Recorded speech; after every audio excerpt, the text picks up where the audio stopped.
all the proceeds over there. They go straight to me, and I'll give you a shout out. Welcome in, Ryan. You Maga? 5, 4, 3, 2, 1. Banned! Okay. All right, everybody, we're still looking for that next guest. You know, even when we're doing a restart, it's like for the first little bit, for whatever reason, it's just like super hard to find Trump supporters. So if you're watching and you want to help us get Trump supporters up in here, spam the chat, spam the likes, spam the shares. It literally does help. As well as Tristan, thank you so much for the $9 over on PayPal. I appreciate that, Tristan. Tristan says, I recently found a TikTok of Donald Trump removing sections 9 and 10 from Article 1 out of the Constitution and the Library of Congress's official website. Yeah, I did see that. That did happen, but the Library of Congress responded by saying that it was a technical issue. Welcome in, Jetstream. Are you MAGA? Yeah, I am. How old are you? I'm 18, bro. Oh, I don't know if I believe you. What year were you born in? I was born in 2006, And how much, October 28th. And how much could a woodchuck chuck if a woodchuck could chuck wood? Like, I don't know, bro. Moving on to the next guest. If you're in that queue, make sure that means it's because you're a Trump supporter. Moving on to Martha. Here we go, everybody. Just give us a minute, y'all. Adriana, thank you for the $10 over on Venmo, saying I've been a DACA recipient since 2012. Used to be an organ donor before I learned that I wouldn't qualify for a transplant myself because I'm not a citizen. My mom passed after being denied a heart transplant. I'm no longer a donor and torn about what's right. I'm so sorry, Adriana. I think that should be unconstitutional under the Equal Protections Clause of the 14th. I think that should be so fucking illegal. I'm so sorry, Adriana. Welcome in, Martha. Do you support Trump? Yes. Age? 42. Okay, get the hell out of here. See you later, bud. See you later, pal. Okay, we're going to start pulling from the chat because for whatever fucking reason, dude, let me tell you, okay, the queue's just not doing it today. The people in the queue are just not here to debate. And guess what, chat? We want debates. Teddy, you MAGA? Do you support Yes, sir. How Trump? you doing? Oh, man, I'm doing great. You shouldn't support Trump. He sucks, bro. Come on, Daddy. Well, dude, I like the way he's going with, the whole gender thing. That's basically my biggest support with him. Oh, my God. You suck so much. Yes, Why? not the economy. Dude, I'm here for an open conversation. Not the economy, but gender. Not GDP growth, but gender. Not cutting people off of healthcare or food stamps, but gender. Not social issues like crime, average GDP per capita, making the quality of our life better, but gender. Okay. I mean, as somebody who's looking forward to having kids one day, man, how do you feel about the whole, transgender thing being taught in schools from, as early as 5 years old? I think that age-appropriate material about what's true of the reality around us should be taught in schools. That's why schools exist. Trans people exist in the world around us, and if there's an age-appropriate way to teach the existence of trans individuals to young children, I'm okay with it. So you're okay with it? Yeah, I'm okay with teaching age-appropriate material about what's the world age-appropriate in your standards. Well, I'm not a professor. I'm not a teacher. I'm not qualified to even answer that question. Like I could try to give you an answer. I could. But at the end of the day, I'm not qualified. Well, this is all opinion based, right? It's just me and you having a conversation. Yeah, but I'm gonna value the opinion of people with degrees in this shit, like professional educators, like agreeing unanimously, like nationwide about what is or isn't age appropriate more than I value my own opinion. So I just reference. I understand completely. You're kind of contradicting yourself because you're picking and choosing what you want to talk about. But I understand. No, I'm just telling you, like, you're asking me, like, what specifically is age appropriate? Like, okay, that's going to hinge and depend on a bunch of shit. Like, what, like, content are you referencing? How old are the people that this is being taught to that you're referencing? Like, what's a good age to be taught what a transgender person is and if you should pick to be one or not? Emily, thank you for the $20 over on YouTube Super Chat saying that today is my first HRT anniversary. Tell him he is a huge L. You're a huge L, buddy. W Emily. Hey, I'm here for an open conversation. Maybe I'm wrong. I mean, I don't appreciate the whole L thing. I mean, you should preach information. You shouldn't preach, hey, L here, L here. You should be you have a very big platform. You should use that for good, not for bad, dude. You're so sensitive. She literally just No, I'm not trying to be sensitive at all. I'm just being honest. You have a very huge platform. Why not better us as humans? Listen, I get it if like you're saying that in response to somebody saying like, fuck you, buddy, die, right? But no, they just said L. Like, calm down. Oh, I'm not offended, dude. I'm just being honest. Like, you have a very big platform. You're a very smart young man. Why don't you unite people?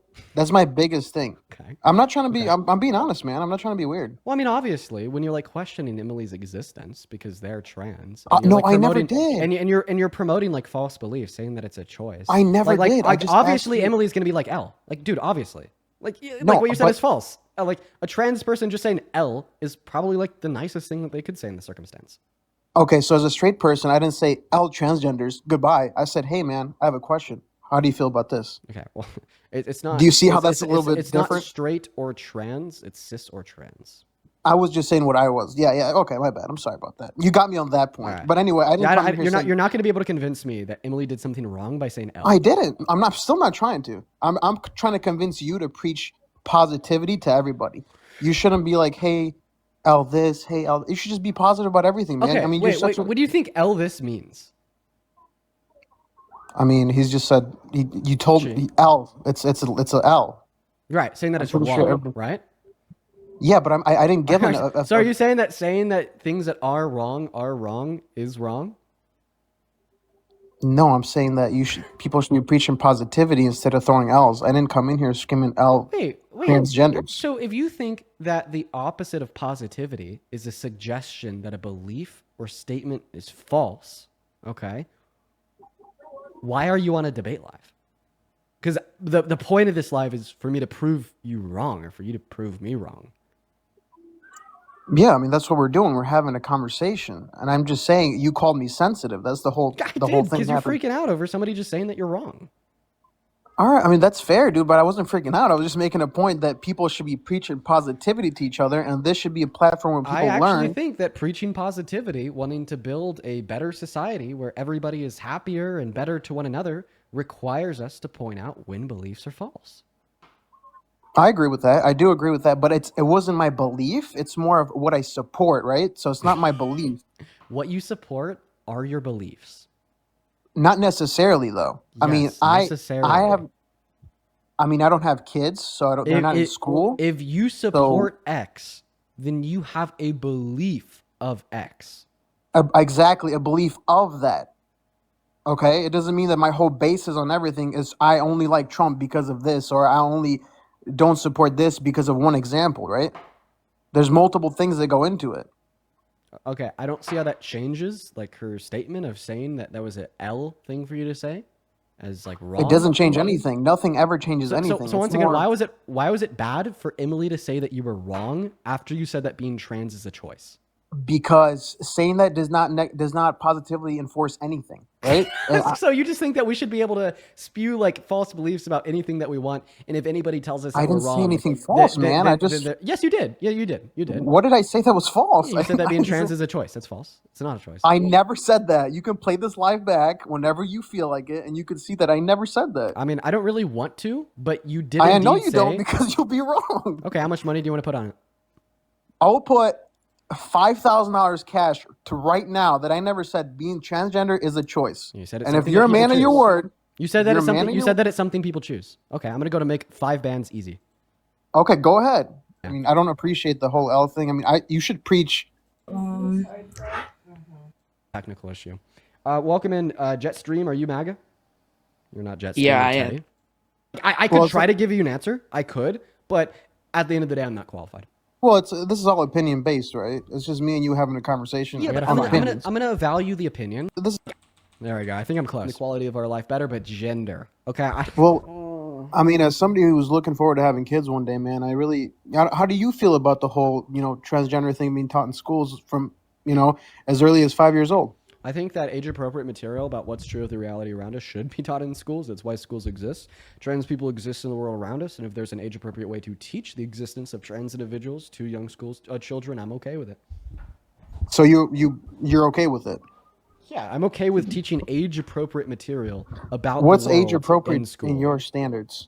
Well, I'm not a professor. I'm not a teacher. I'm not qualified to even answer that question. Like, I could try to give you an answer. I could, but at the end of the day, I'm not qualified. Well, this is all opinion based, right? It's just me and you having a conversation. Yeah, but I'm gonna value the opinion of people with degrees in this shit, like professional educators, like agreeing unanimously, like nationwide about what is or isn't age appropriate more than I value my own opinion. So I just reference. I understand completely. You're kind of contradicting yourself because you're picking and choosing what you want to talk about, but I understand. No, I'm just telling you, like, you're asking me, like, what specifically is age appropriate? Like, okay, that's going to hinge and depend on a bunch of shit. Like, what, like, content are you referencing? How old are the people that this is being taught to that you're Like, what's a referencing? good In what age to setting? be taught what a transgender person is, and if you should pick to Emily. be one or not? Emily, thank you for the, thank you. You owe me 5 bands. How? You owe me $5,000. I'll play How? it again. I I'll said play it when you again. should pick. I'll play it again. How? I'll play it again. I Dean said, is how do never you know wrong. what's a good Dean age? is never and how- wrong. Hold Dean on, is never hold on. wrong. I said what's? No, I said what's a good age, and how do you know when you should pick that age? No. What age do you pick? Pick to be it. Pick to be it as in trans. Oh, but I understand. No, I'm just telling you, like, you're asking me, like, what specifically is age appropriate? Like, okay, that's going to hinge and depend on a bunch of shit. Like, what, like, content are you referencing? How old are the people that this is being taught to that you're referencing? Like, what's a good In what age setting? to be taught what a transgender person is, and if you should pick to Emily. be one or not? Emily, thank you. You said, what is a good age to be taught what a transgender person is, and if you should pick to be one? Thank you. 5 bands. Okay, well, that's not the way it was meant. So maybe I misspoke on that, Okay. but I never said when do you get to choose to be transgender, right? Pick You is- could see. Wait, I have a question. What do you pick between? Okay, but I understand your premise. Choices. But You pick hear me between out, choices. though. Hear me out. We're talking about age, right? We were talking about age. Right. So I was saying what's a good age to pick it, and number two. No. You weren't talking about what age should we pick to teach it. You said what age should we should we educate individuals on what it means to be trans and if they can pick to be one. The statement to Okay, pick to well, be first one of all- wasn't referencing what age we should teach it at, what age we should pick to teach it. No, it's to pick to be one as in if we Okay, should pick to so be trans. maybe it was misconstrued the way I said it, but I never said when is a good age to choose to be a transgender, right? Actually, I never yes, said yeah, that. you did say. You said pick to choose No, I to be didn't. one. That is to choose No, I to be a didn't. transgender. And number two. Yeah, wait, no. I'm not gonna. I'm gonna die on this hill. I'm gonna replay it again. Well, it's for not a third about time. dying, dude. Give You me would the never send me $20 that over on 5 you- bands. To people that this is being taught to that you're Like, what's a referencing? good In what age setting? to be taught what a transgender person is, and if you should pick to Emily. be one or not? Emily, thank you for. What is a good age to be taught what a transgender is, and if you should pick to be one or not? You owe me $5,000. Okay, but hear me out though. I said okay, right? I already said maybe it was misconstrued the wrong way. But what I was trying to say is, what is a good age for somebody to learn if they should? Nah, Like, bro. no. I'm sorry. It's not misconstrued. It's what you said. Either No, give but me you- 5 bands. Give me Well, 5 if bands you don't right get, now. if you don't listen, Yo, you gotta hear me out, Venmo right? or PayPal, which one works?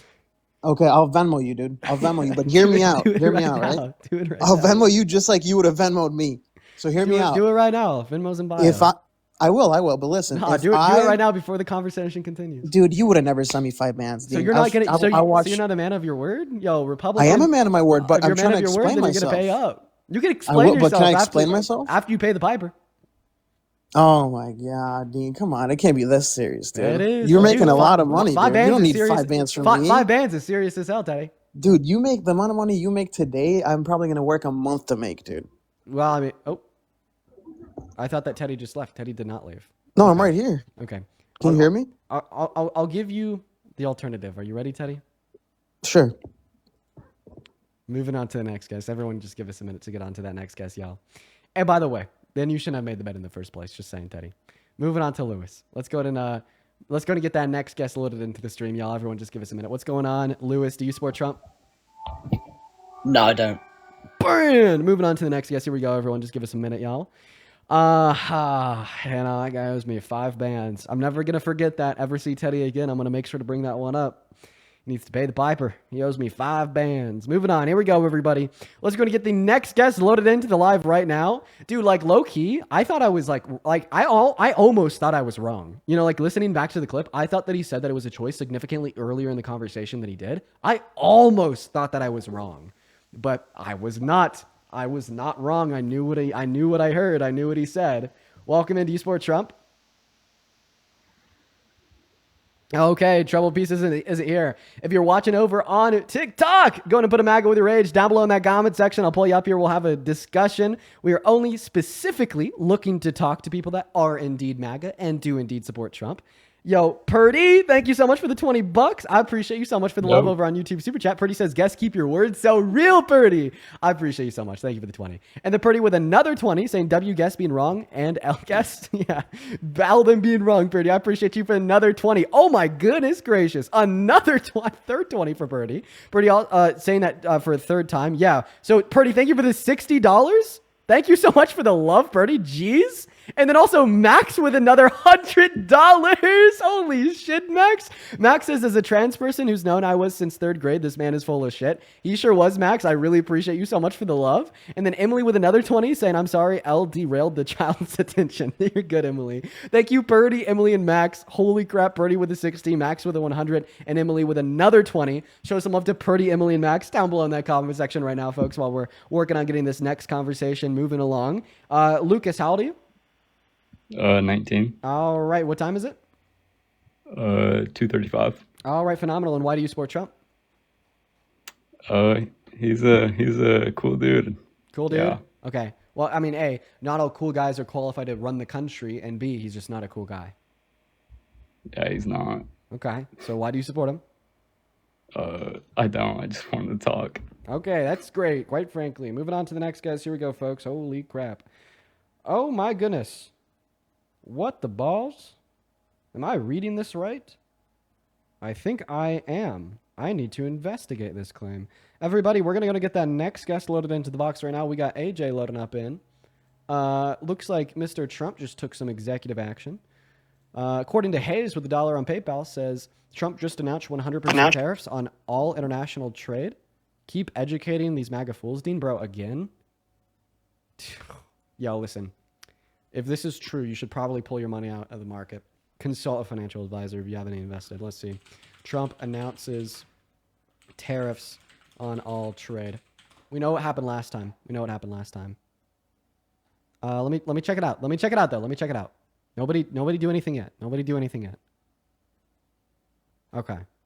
I am not seeing any announcement that's like breaking saying that he's announced 100% tariffs on everything. All right. Hayes, right now I'm not seeing anything to prove you right, so we're not going to acknowledge that claim until we do have evidence to prove it right. Moving on to the next guest, folks. Go ahead and hop in that queue if you support Trump. Yo, imagine that somebody just like pulled out like $100,000 in Bitcoin in like 3 seconds after he said that. Dude, okay. All right.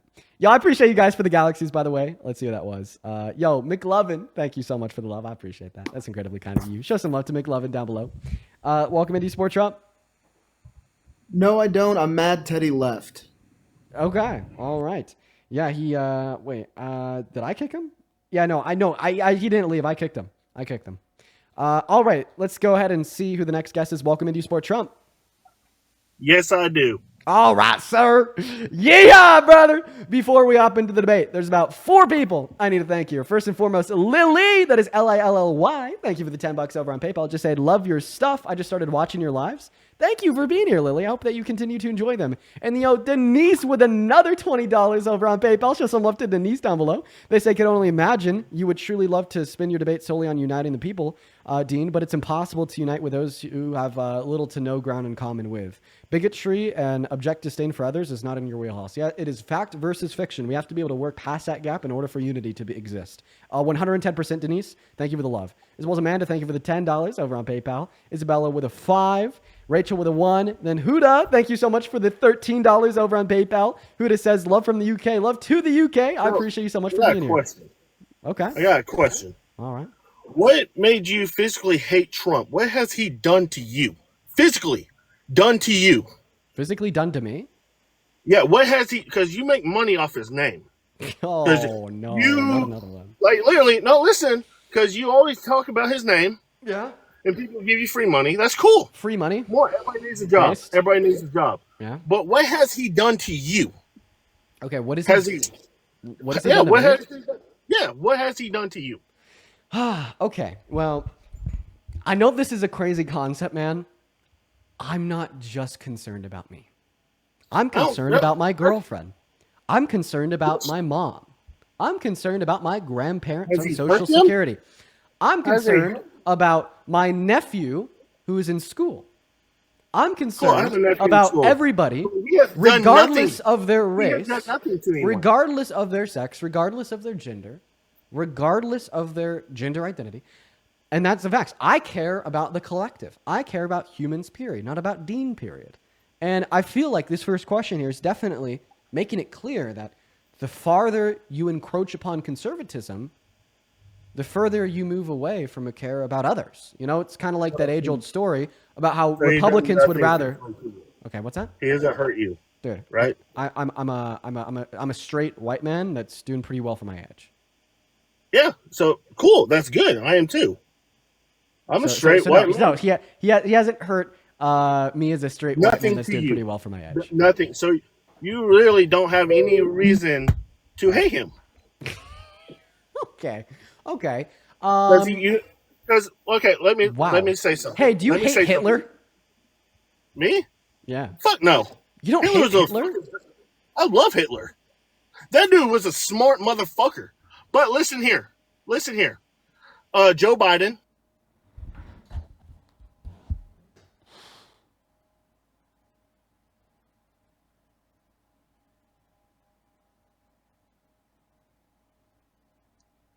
Oh, that one caught me off guard.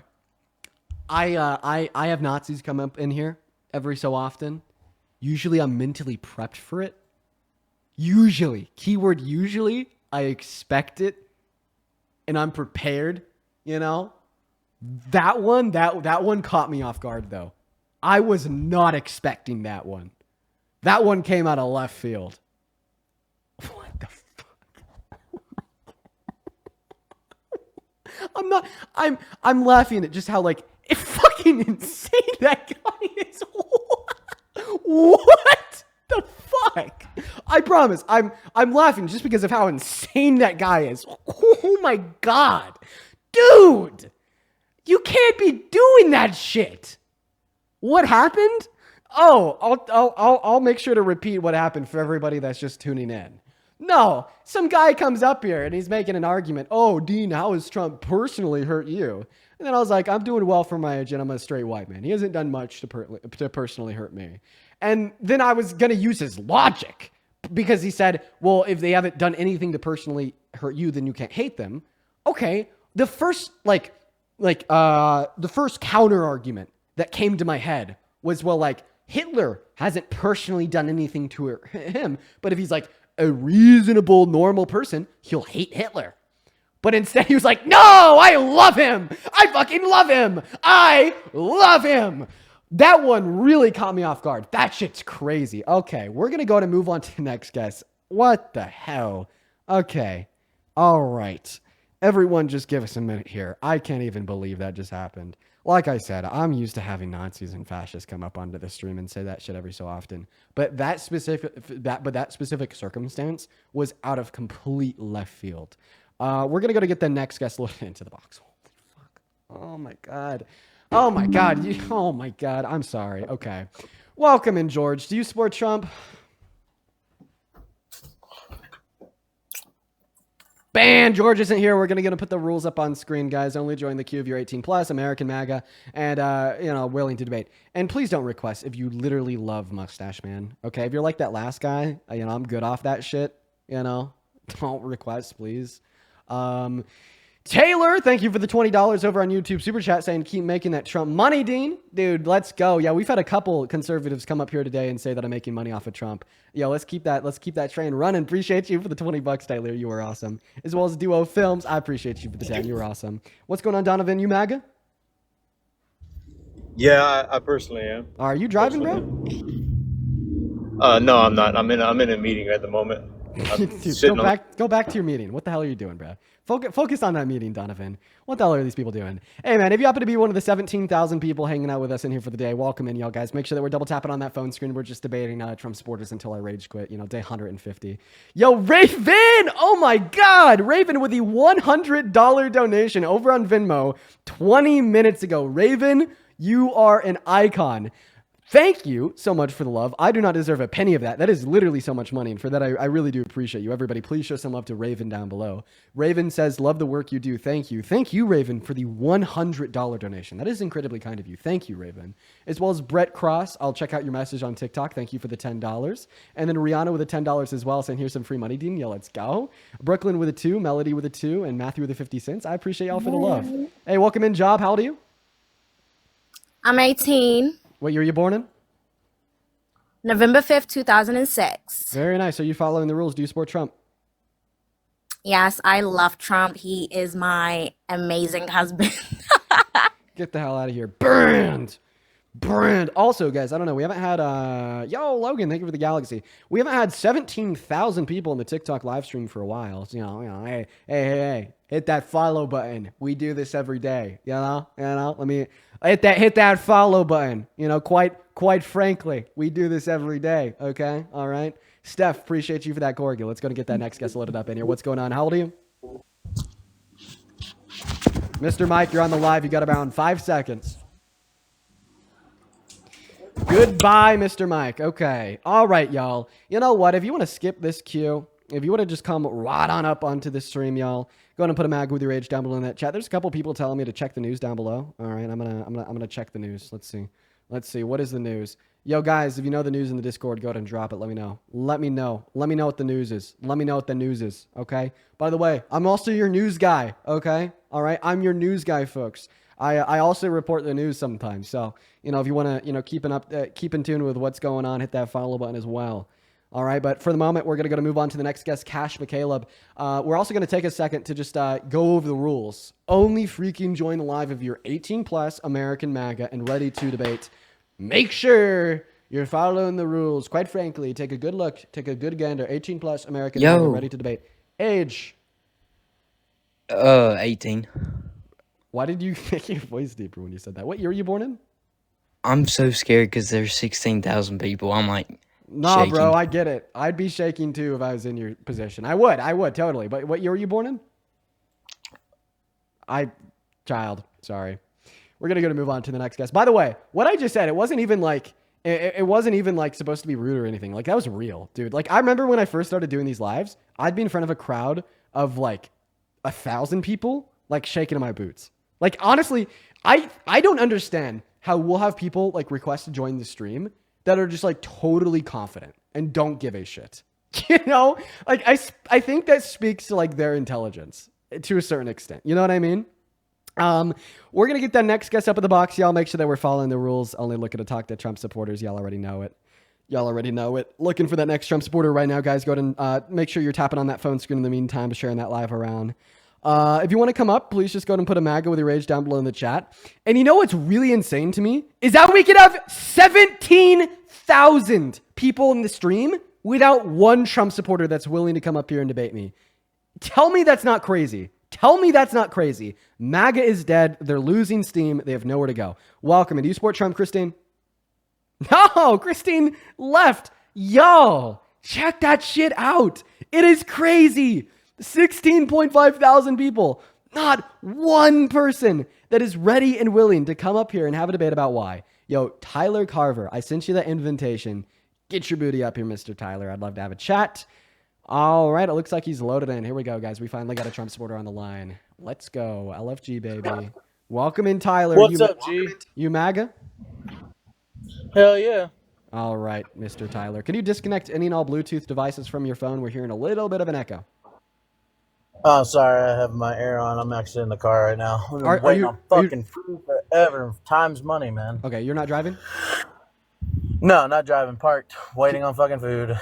Cool. So why the hell do you support the Orange Menace that is actively destroying this country, trying to supersede the Constitution by passing illegal executive orders?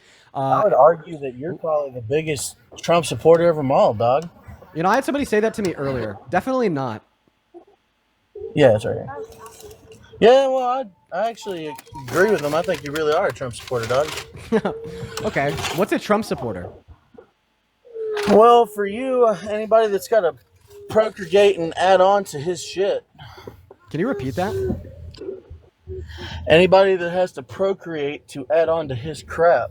I don't even know what that sentence I means. don't agree with any of it. I am a Trump supporter in the sense of like the social economic structure of all this, but in the sense of like getting on here and wanting to debate with that girl Amber earlier and you wanting to debate on biological science, I think you have it wrong and have a lot of fallacies. Okay, so you're telling me that I was wrong when I described the biological reality in which would drive individuals to be gay or lesbian. Why did I have it wrong, Mr. Yep. Dr. PhD scientist? Please inform me. Oh no, it's not about having a PhD, but getting on here to say. 1 second, that are you can driving explain now? something Are you that's- driving? No. Okay. You have to leave the live No. before you start driving, especially because you got a kid in that car, okay? No, I'm not driving at the moment, but I am talking to you. Okay, go ahead. I hear the car Anyways. running. Nah, bro, I'm sorry. I'm moving on to the next guest. It's a potentiality that background noise, that ambiance that we heard was the air conditioner. I'm just not going to take chances. Dude has a fucking kid in the car. I'm not going to take chances. I'm not going to take chances. Let's go ahead and move on to the next guest, guys. Go to put a Maga with your age down below in that chat. Let me know right now. Holly, thank you for the $10 over at Venmo saying, Dean, I don't know how you deal with these people. Dude, I've gotten good at it. It's just kind of like, there's not much that the guests can say that really like phases me, like when they're hating on me or trying to tear me down, just because I hear it literally every single day. So it is like, I take it with a grain of salt. I don't get too emotional. It's just kind of from becoming like really like acclimated to people trying to just tear me down all day. And it's kind of funny too, because you'll find people that'll just come up here and like rage, and then it'll be like that one meme of like the monkey and the lion. I think I actually have it. Let me find it real quick. No, I'm sorry guys. It is lost. Yeah, it is lost. I can't find it. Anyways, welcome in. That's definitely not it. Welcome in, Tyler. Do you support Trump?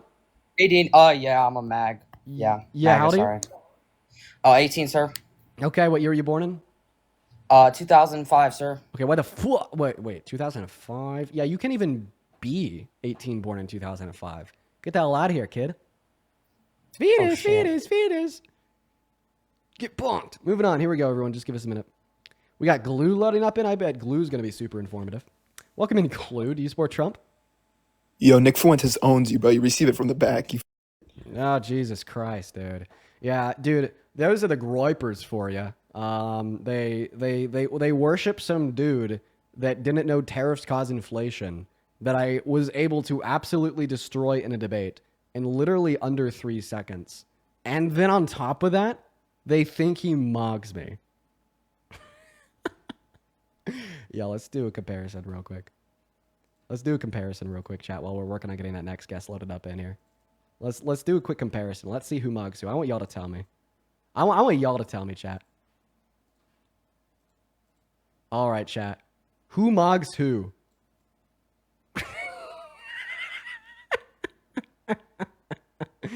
Oh, brutal.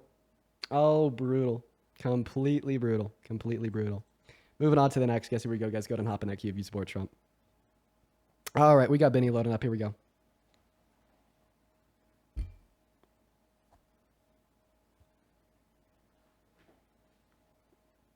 All right, they didn't connect. Guys, go to put a Maga with your age down below in that comment section if you want to come up. We are still looking for a guest to join us. It is just incredibly hard. Once again, we could have like so many people in the stream, 15,000 people watching without one Trump supporter that's willing to debate. Welcome in. Do you support Trump? Yes, I do. All right, how old are you? I am 22 years old. Okay, first and foremost, IF, thank you so much for the 40 Brazilian dollars over on YouTube Super Chat. I appreciate you for the love, IF. As well as Holly with the $10. Oh, wait, I already thanked you, Holly. I appreciate you. Thank you so much, IF. And by the way, if you're watching and you're like, hey, this Dean guy is cool, I want to support him. I want to support this stream. I want to support what he does here. Or you want to be able to get a message across to me that I will like read off in front of like 15,000 people, everybody in here. My PayPal and my Venmo can be found in the link tree in my bio. When you donate, I get a notification on the top of this phone screen, and I can read out any and all attached messages with a name and whatnot. And like I said, it goes straight to me. So yeah, go ahead and take it away. Why do you support Trump? Yeah, we don't have a causal obligation to illegal immigrants. We don't have an obligation to illegal immigrants? Causal obligation. Causal obligation to do what? To keep them here instead of just deporting them back to their home country. So I don't say that we shouldn't do mass deportation because we have an obligation to keep them here. I say that we shouldn't do mass deportation because a mass deportation hurts the country. Wait, I would just say hurting the country. Now if you'd say that, now like one could actually argue that we have an obligation to do what's best for the country. That's like the function of a state. And because we have an obligation to do what's best for the country, it's that mass deportation would encroach upon the obligation to do its best for the country, bud. There you go. No, I would disagree because with them infringing upon like private property, where I'm going to count United States as private property to the Americans, not the outside source, with them infringing upon our negative rights in the first place, I would just say that we have the rights to remove them. Yes, you can go with an emotional argument, which you're like, oh, well, it would be not. Wait, hold question. up, Dean. No, One second. do property rights only apply to agents? Yeah, I would just say that when it comes to property, this is going to be in multiple classifications. Which one do you want to go to? Do property rights only apply to agents? No. So, like a tree can have property rights?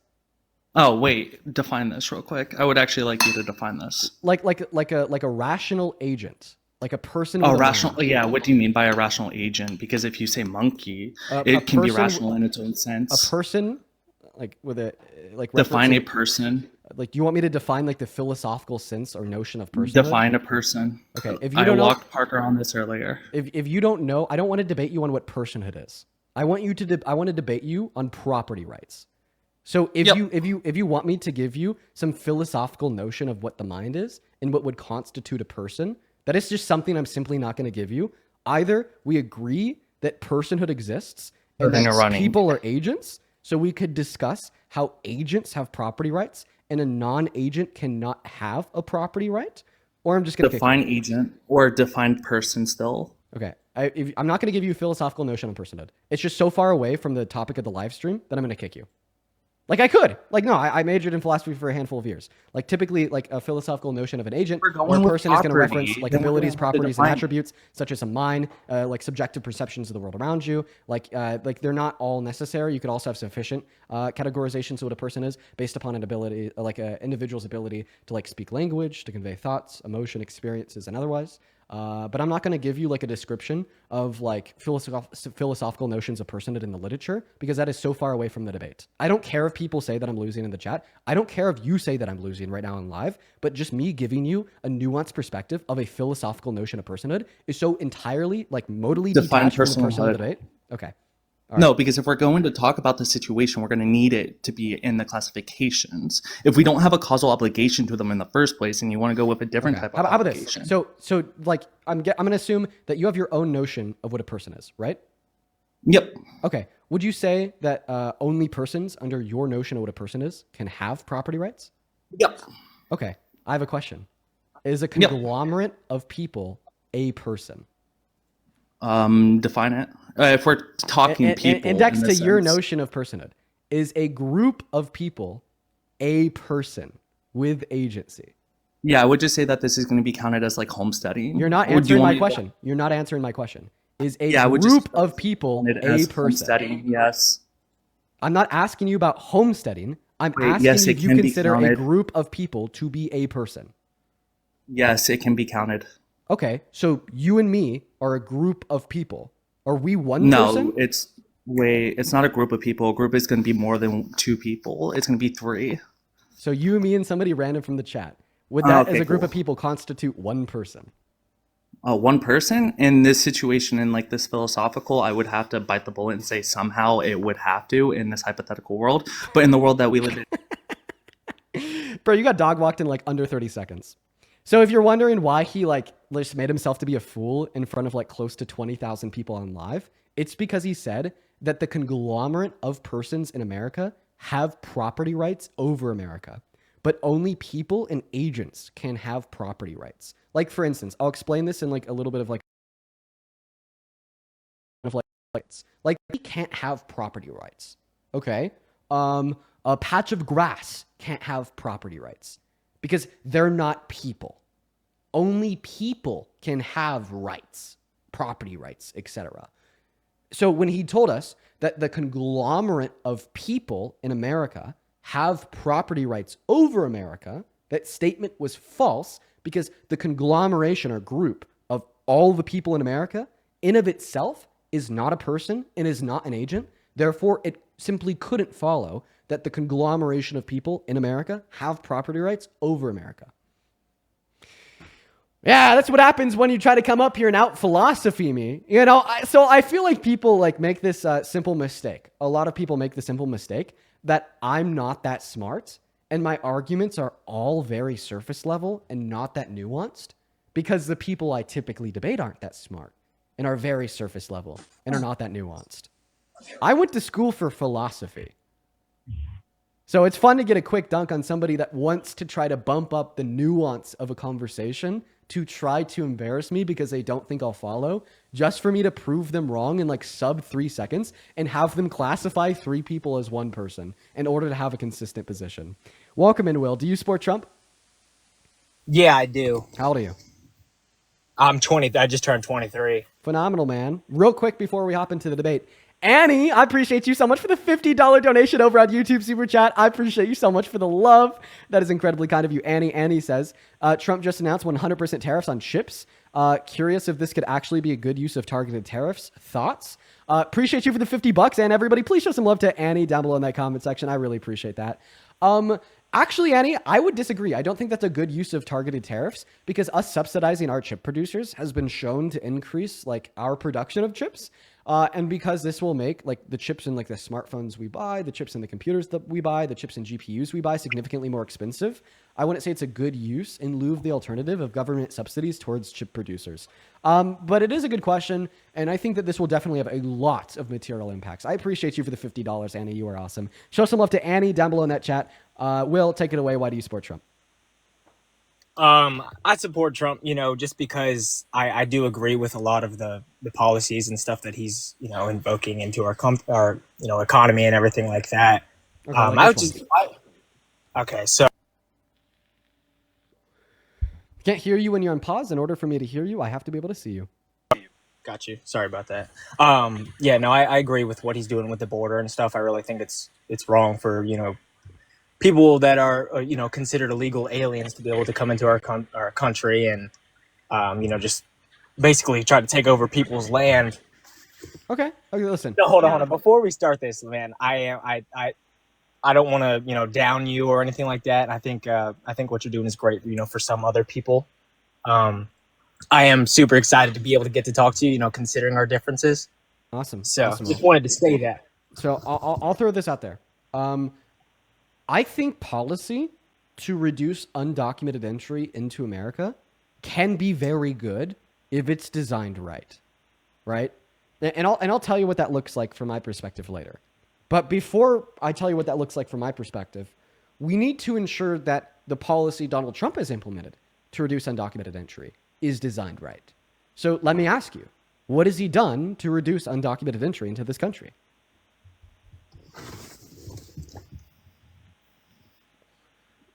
Well, I mean, isn't he's making it harder for people to come into here? And how so? As far I don't, I don't really know too much about that, but I will tell you that I agree with the whole if people aren't supposed to be here, there's people that have waited in line and they'll go the legal route to come in here, and they wait there they wait in line or do whatever process they before we move on to that. I very specifically want to talk about what Trump has done to slow undocumented entry.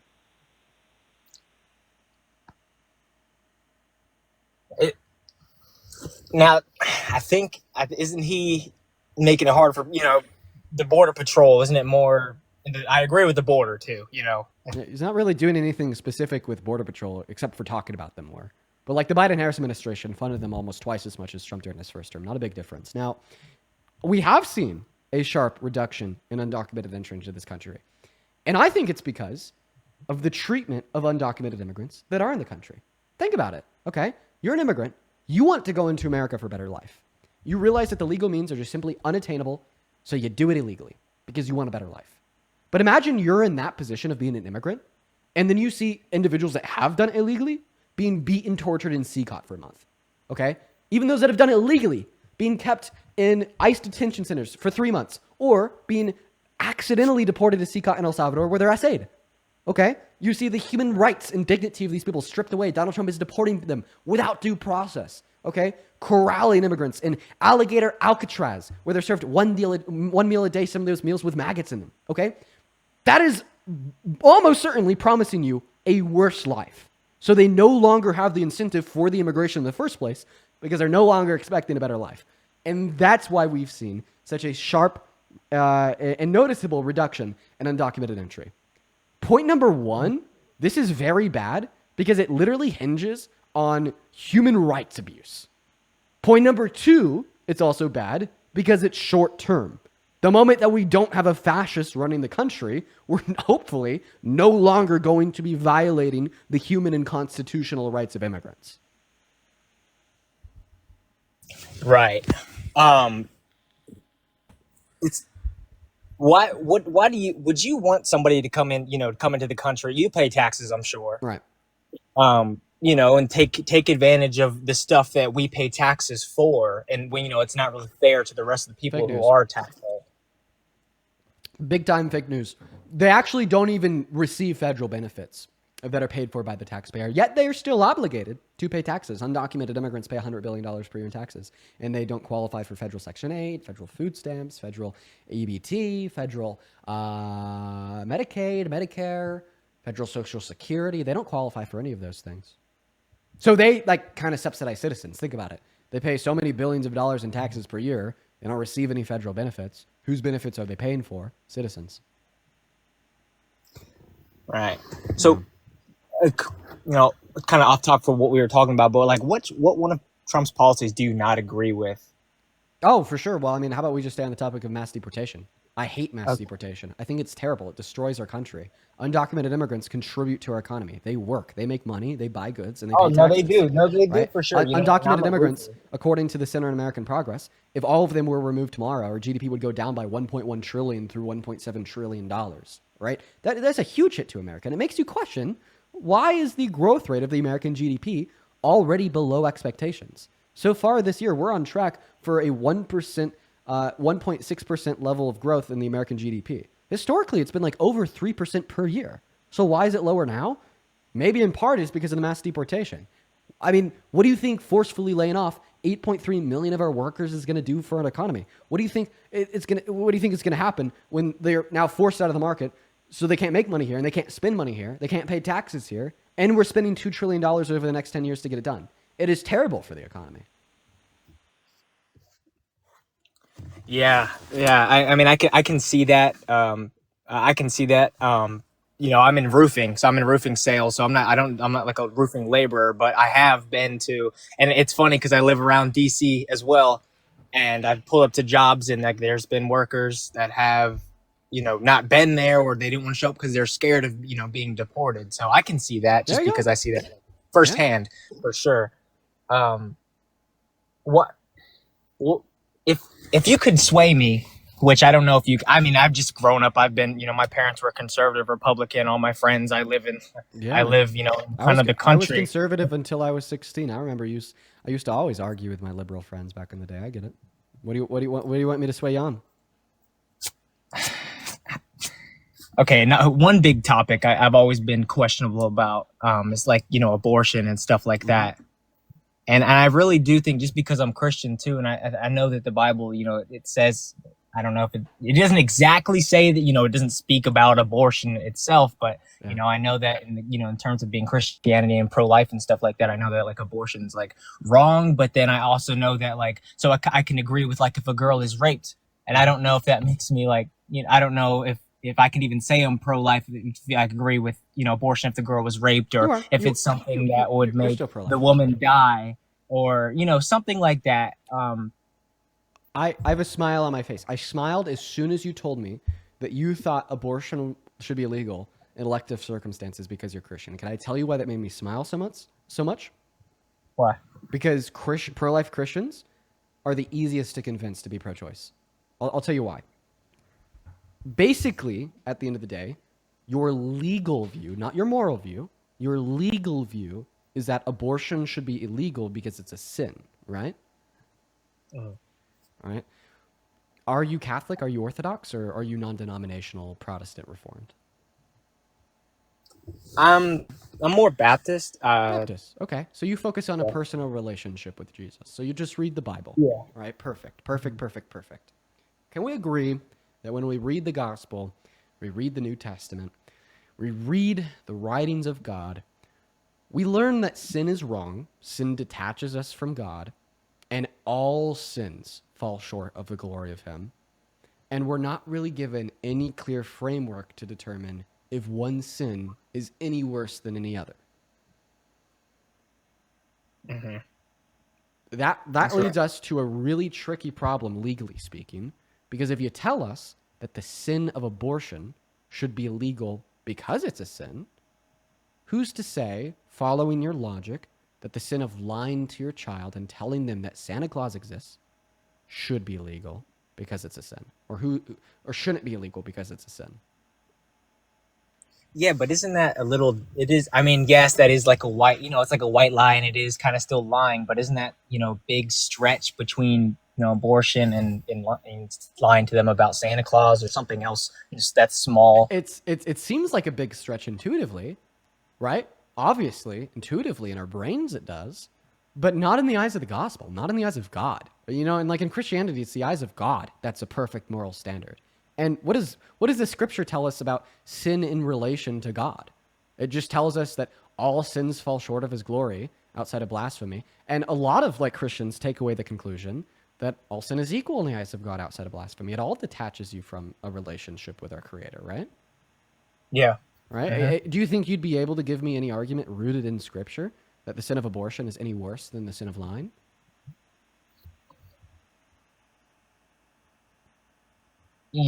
Biblically, no. No. I So, don't. okay.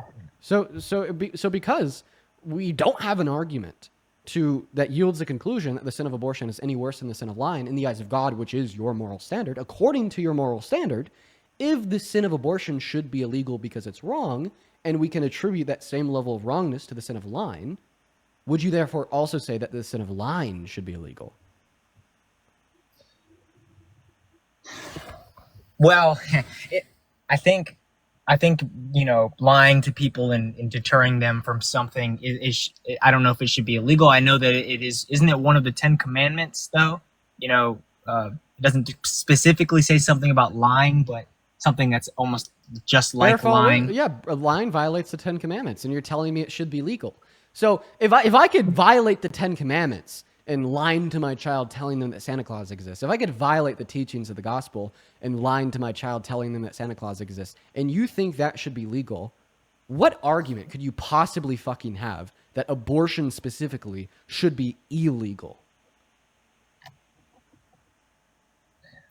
I just think, I mean, the only argument I can think of, man, is I really think that every child, should have a right to live. And that brings me back to, I think that if it is something that might kill the mother, then, I hate to interrupt you. I'm just putting you on pause real quick because now you're giving me an argument that operates outside of your Bible, which is fine. I just want you to be able to acknowledge that.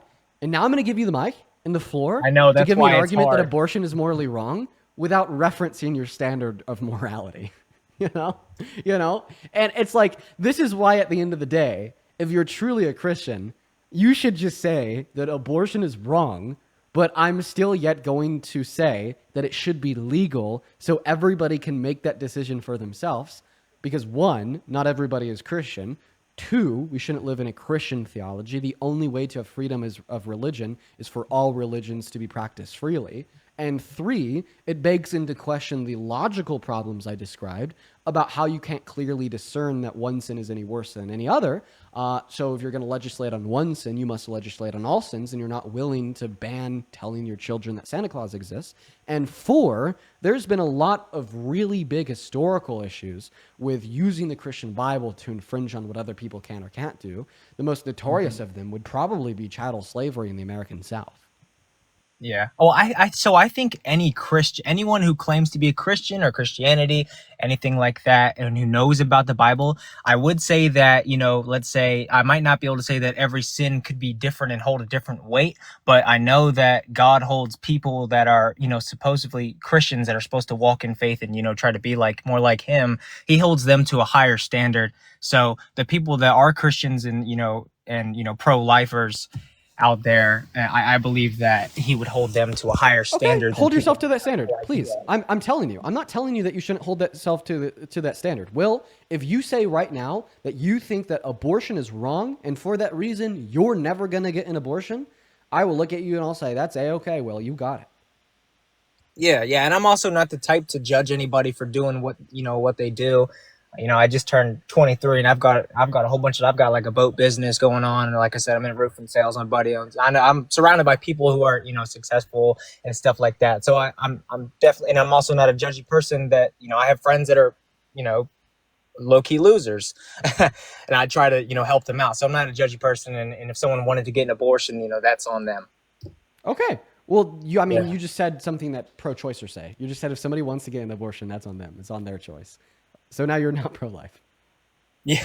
Well, that's why I came on here at first and said I don't know really what to say, because I'd like to say I'm pro-life, and for me and for everyone I'm surrounded, I would tell them, hey, I don't think you should get an abortion if you really can't raise this child. Like, I'll help you. Can I give you some advice? What? The best role in society for Christians that think abortion is wrong to play is as follows. And this is actually very productive. I think that this is a perfect role for you in society, is to advocate for social reform to reduce the amount of abortions that women have by addressing the reasons why women get abortions in the first place. 55% of women and girls that get abortions indicate it's because of financial instability. So your goal should be to go out there and make sure that women and girls, new families, are financially stable. You will see a material consequence of less abortions. Another reason why women and girls advocate that they get abortions is because if they were to start a family, then they'd go into poverty. Not financial instability that they're experiencing right now, but financial instability they will experience in the future. And this makes sense. The main cause of poverty in women is having children. So go out there and advocate for social reform and legislation to provide as many resources as humanly possible to new families, right? Make sure that mothers have time off of work when they're pregnant and raising the child. Make sure that child care services such as daycare are free to everybody. Make sure that there is super awesome tax incentives for married couples, families with children, like child tax credit increases. Make sure that, families are never going to struggle to put food on the table, meeting the bare minimum of SNAP. Make sure that, if there's a mother and a father that have a child that's running on the playground and breaks their leg, that they could take them to the hospital and not have a bill that's $100,000. Universal health care. See, these are all solutions to dramatically reduce the amount of women that get abortions. And at the end of the day, you're still just going to have a lot of people that get abortions because they are sexually active and they don't want to have a kid regardless of their financial stability. I think that's perfectly fine and valid. And that's when you then turn around and you contradict what the GOP has been spewing about taking sex ed out of school and making sure that contraceptives aren't free and immediately available to our youth by saying that we should be telling kids exactly what sex is and what it leads to at an age-appropriate level throughout middle school and high school, while also offering free access to contraceptives and preventative techniques so pregnancy doesn't even occur in the first place. I mean, I feel like if all Christians in America unionized around these simple concepts, you guys hold so much societal power. Every president we've ever had is a Christian. 81% of Congress is Christian. Majority of Americans are Christian. Y'all would be able to get it done in like one term of Congress and 2 years worth of a presidency max. And the impact that we would materially see on the amount of abortions that women have would be dramatic. And guess what? Every single woman and girl in America would be thanking you. Right. Yeah. Yeah. Seriously, that would be awesome. For anyone to do. Yeah. A little backstory on me. I don't know if you have time for this, but I had a kid when I was in. Not even joking. I was 15 years old, 16 when he was born, and I knew that I probably wasn't financially able to do it, and for me anyway, I kind of just manned up and got a job. Well, I already had a job, but I got a better job, and I was like, look, because her whole family wanted to abort it, and I was like, I don't really know, like, I don't want to do that. It kind of goes against what I stand for. We'll take care of it. We'll do this, and regardless of me and her not working out, it still gave that kid, a chance at life. And I'm paying child support and everything. So I think that was awesome. I will never endorse that statement. It is not awesome that 15-year-old girls are having babies. Well, no, that wasn't awesome. But for me, it's awesome, that it's a little kid now. He's like 6 years old now, and he's got a chance at life and to grow up healthy. Okay. I'm not so sure if that serves any relevance on the last comments that I made. Poor woman, poor girl at the time. I really hope that she wasn't driven to keep that baby because of your impact. I really hope that's not the case, and it sounds like it is. That's so sad. Yeah, well, I mean, it was also her sister's too. I just, she, I don't know. I mean, she just ended up having it. But no. Okay. Yeah, I mean, it's like a live and you learn thing. For me, honestly, I figured if we were gonna have a kid, we messed up. I mean, she was older than me, so I was the young one in this situation. But I figured, if we needed to, we made that, Would you say conscious. would you say at the end of the day that your argument is that women should lose access to abortion because it'll save the lives of more children? Sorry, what I was reading the Would comments. you Someone say at said the end of the day your argument is that women should lose access to abortion because it'll save the lives of more children? I don't think that every woman should. Like I said before, I do believe in like the And threes and or whatever. we're in for all intents and purposes, we're talking about elective circumstances. So in elective circumstances, should women lose access to abortion because it'll save the lives of more children?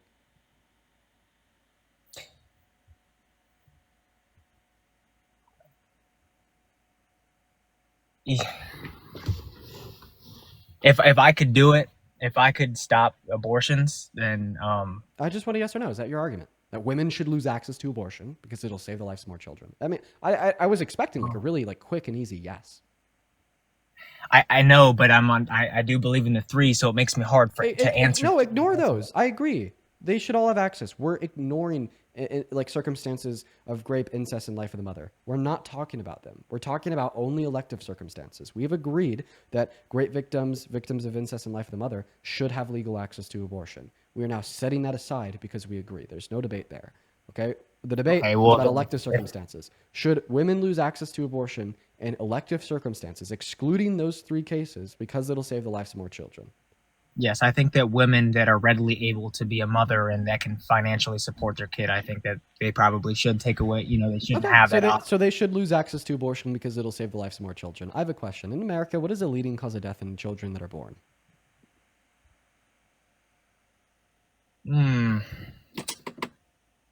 I hope it's not starvation. No, but it's guns.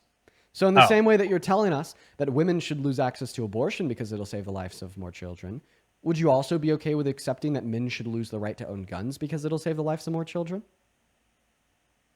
We know that's the empirical outcome. We have research from Everytown Gun Research that shows us the more gun control that a state or a country has, the less gun deaths per capita. Even in America, Everytown Research has a whole page on their website where they compare the amount of gun control and regulation that a state has to how much gun deaths they have per 100,000 residents. And it goes down the more regulation that they have. And even in a country like UK, their gun deaths are significantly lower than ours, and they don't have the right to own any gun at all. And, like typically the response is, well, they have more like knife violence. No, actually the US has higher rates of knife violence than they do. So I just like, would you say at the end of the day, because we know that gun control, we know that taking away people's guns would save the lives of more kids. In order to stay consistent in your line of reasoning, would you be okay with men losing the right to own a gun, given that it would save the lives of more children? No, actually, I strongly disagree. I am strong on the Second Amendment. Is it because you value your personal rights, liberties, and freedoms? Yeah. What's more personal? What's more personal? I have a question. What's more personal? A piece of metal in your hand or something growing inside of your body? The person growing inside of the body. Right. For sure. So why can't women value their personal rights, liberties, and freedoms?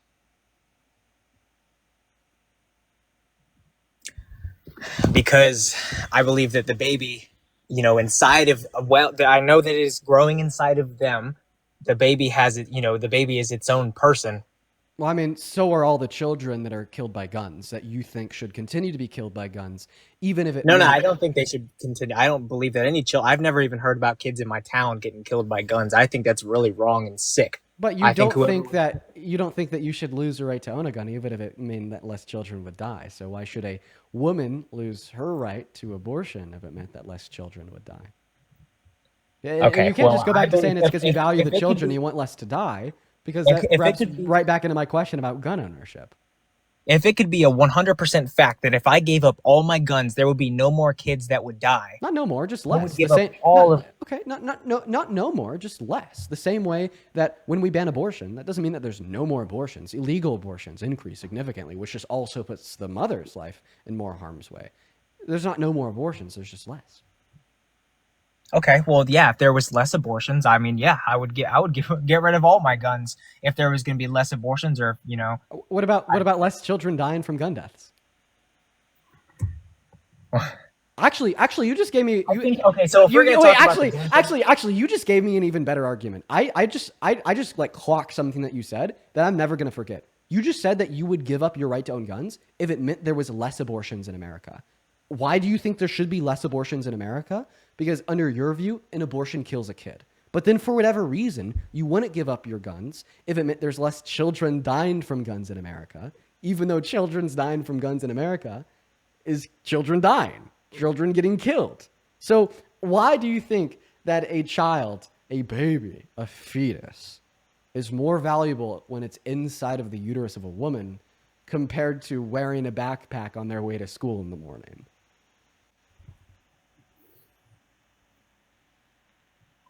I just think that baby, could potentially grow up to be maybe even the next president or do something great. And for me, like, if I had a third kid, graders can't, our fourth graders can, our fifth graders no, can. They can too. So why are can. they less valuable? Why would you only Now give up your right to own a gun if it meant less abortions, but not if it meant less children dying from guns? I feel like you were now just making it clear to everybody that's been speculating for so long that maybe men on the right only care about that baby, quote unquote, when it's in the uterus of the woman. But the moment it breathes air for the first time, on its way to school with a backpack on after doing its math homework, growing up, getting their driver's license, you no longer give a shit. No, I care. I definitely care. I don't want any kids to get hurt or anything. And if I could give up my guns to stop little kids from getting shot, that'd be awesome. But I do think that that's what would happen if you gave up your guns. If you gave up your guns, there would be less children dying from guns. Well, I would never. I mean, I wouldn't. But I guess the general population. Okay, I see what you're saying. The general population gave up their guns, right. Then maybe less kids would die. Or we can make it harder for people to even be able to get their hands on these guns. I know that I just went and got my HQL not too long ago, so I know the whole month-long process it takes to get all your fingerprints and background checks. And maybe if they added one more thing, or if they actually looked more in depth and seen someone's previous mental state or something like that, if they went more into depth and seeing what these the background of these people that they're selling these weapons to, I think that if they only sold weapons to people that were in strong mental state, then I'm talking about the right to own a gun. I'm talking about the right to own a gun, period. See, from my perspective, okay. I think that we could adequately and appropriately implement gun control in most circumstances. But from your perspective, why would you not be okay with taking that right away from men, period, given that you are okay with taking that right away from women, period? I believe in, I view all babies in the womb and when they are born as, the same. So then why are we holding a different standard here? Maybe it doesn't have to do with the value of the kid and just the value of, or perceived value of men's rights compared to women's rights? No, I think that everyone should, be treated fairly, baby or not, even a little infant. I don't agree. Like you said, I think it's very wrong. People are killing little kids. If you think everybody should be treated fairly, it's definitely unfair to suggest that women should give up their rights to health care to save the lives of more children, but men shouldn't give up their rights to own a piece of metal to save the lives of more children. That's unfair. Is that actually the number one cause of children dying, though? Yeah, it is. Well, I think it's going to be very hard for the country to take away people's guns. I am a strong believer in the Second Amendment, and I believe that the Second Amendment was came so we can the country can overthrow its government if need be. And I think that's you value men's personal rights, right? And women could own guns too, but I value everyone's rights. I keep on phrasing this as men because I feel like it makes the distinction even more clear. You value a man's personal rights, liberties, and freedoms to own a piece of metal more than you value women's personal rights, liberties, and freedoms to reject something growing in their body. Because we've kind of already been through the circles. It seems like under your view, taking away those personal rights, liberties, and freedoms of both men and women would lead to less children dying. And you staunchly support it when it's about the woman. and her rights, but you're like vehemently against it when it's about the man and his rights. You know, I don't really know where to go from here. I feel like I made this. Well, point it's not clear really. a It handful of doesn't really times come already. down to the man because women can own guns too. So that doesn't really come down like the. No, you're right. I'm a step ahead of myself, and the reason I'm a step ahead of myself is because I feel like it's because it personally impact you. You're a man, so I'm saying man. Yeah, I mean, yeah, I get that. You know, I definitely think that, you know, I think I don't know if my words got twisted or whatever, but I think abortion is wrong unless that there is, those three things. Put that aside. I think Why are we going back to that? Why are we moving away from Well, the argument here? I'm basically just summing up kind of what I believe in, just because I'm looking at the chat now. It seems like everyone seems like I'm a piece of shit. I'm really not a piece of shit though, and I do think. I think that you think the way millions of other people think. Unfortunately, that's a fact. I just hope that this conversation will open your mind to alternative perspectives on the world around you. Yeah, and I mean, I'll be back. I'm gonna get a little bit more educated on another topic that I want to talk to you about too. I'm not quite ready for this time, and I'll be back for sure. And I enjoy talking to you, regardless of our differences. Like I said in the beginning. Yeah, I mean, I enjoyed talking to you as well, and I hope that you very seriously consider the things that I had to say. Yeah, and I definitely listened to everything you had to say for sure. I didn't want to come on here and be a shit show, so. And that's actually the first time I've ever hopped on live with somebody and talked about it. So I know people I probably sounded like a dumbass, but I will be back. So okay, all right, all right, man. I sounded like a dumbass too when I used to defend the pro-life worldview. That's why I stopped defending the pro-life worldview, is because I didn't sound smart. I wasn't smart. I was so easily overpowered by very simple pro-choice views. It was very easy for pro-choicers to whip my ass and just to catch me up, get me stuttering and shit. And eventually, I just came to the realization it was because I was wrong, So I don't know. Let's go to move on to the next guest right now, everybody. We're going to go ahead and get that next guest up in here. And I think that's a pretty decent argument. Let me tell you guys. All right, we're going to go to load that next guest up in here right now. Welcome in, Tyler. Do you support Trump? I'm home now. All right, awesome. Oh, I remember you. You're the guy driving with a baby. Tyler, let's chat. Now, before we chat, do you mind if I thank a handful of people for their donations? Do what you gotta do, dog. Beautiful. Holly, let's see here. Joshua with a 5, Oliver with a 5. I appreciate y'all for the love. And then Luna, thank you for the $10 over on Venmo. Luna says, thank you for being a great advocate for women in the LGBTQ+ IA community. Thank you for the love, Luna. You are awesome. As well as Alexa, thank you for the $10 over on Venmo as well, saying thank you for standing up to these people and educating people. I appreciate you for the love, Alexa. Show some love to Luna and Alexa down below. Then also, Anastasia! Oh my goodness gracious. Anastasia, thank you so much for the $50 donation over on Venmo. Dude, oh my gosh. Thank you. That is insane. That is so much money. Let's get 500 Anastasia W's down below in the chat. That is seriously so kind of you. Let's also make sure that we read her message. Anastasia says, thank you for being a great practitioner of logic and reason in the world that tries to gaslight us every single day. I try to watch your lives whenever I can. This is my first donation on your live. I love your work. Dude, Anastasia, all the love to you. I appreciate you for your kind words. Thank you for being here, and thank you for the donation. Then Phoebe, thank you so much for the $10 over on Venmo. I read your message there. It's been hard to learn myself. I appreciate that, Phoebe. And then Amber, thank you for the $15. And I may not be religious, but you're definitely doing the Lord's work. Thank you, Amber. Thank you. Then Mickey, that is MIKKI, with a $10, saying, as a mother who almost died from complications during both pregnancy and after delivery, pro-lifers really set us back. Maternal mortality and infant mortality will go up because of them. Sorry, I couldn't have done no more. Don't ever apologize. $10. Thank you so much. Literally the pro-life worldview has just caused more women to die, and they just never consider it even for a second. And then Kelsey with the $10 on Venmo says, guest got cooked. You should debate abortion and gun violence more often. I miss the variety in the topics that you used to do. I know. I wish it had come up more often, because I genuinely do enjoy talking about those things, because they're just so important to discuss. I appreciate y'all so much for the love. Make sure to show some love to all of our donors down below. And then Gianna, thank you for the $20 over on PayPal. I appreciate you so much. Saying I love the work that you do. I hope that you keep it up. And I did hear what happened to PBS. It is sad. Thank you, Gianna. Let's see, 200 Gianna W's down below. That is Jianna. And then, oh my goodness, Elena Holy fuck. Thank you for the $100 donation on PayPal. Elena, that is insane. That is so much money. Holy fuck. Let's get 1,000 Elena W's. Thank you, seriously, from the bottom of my heart. That is so kind.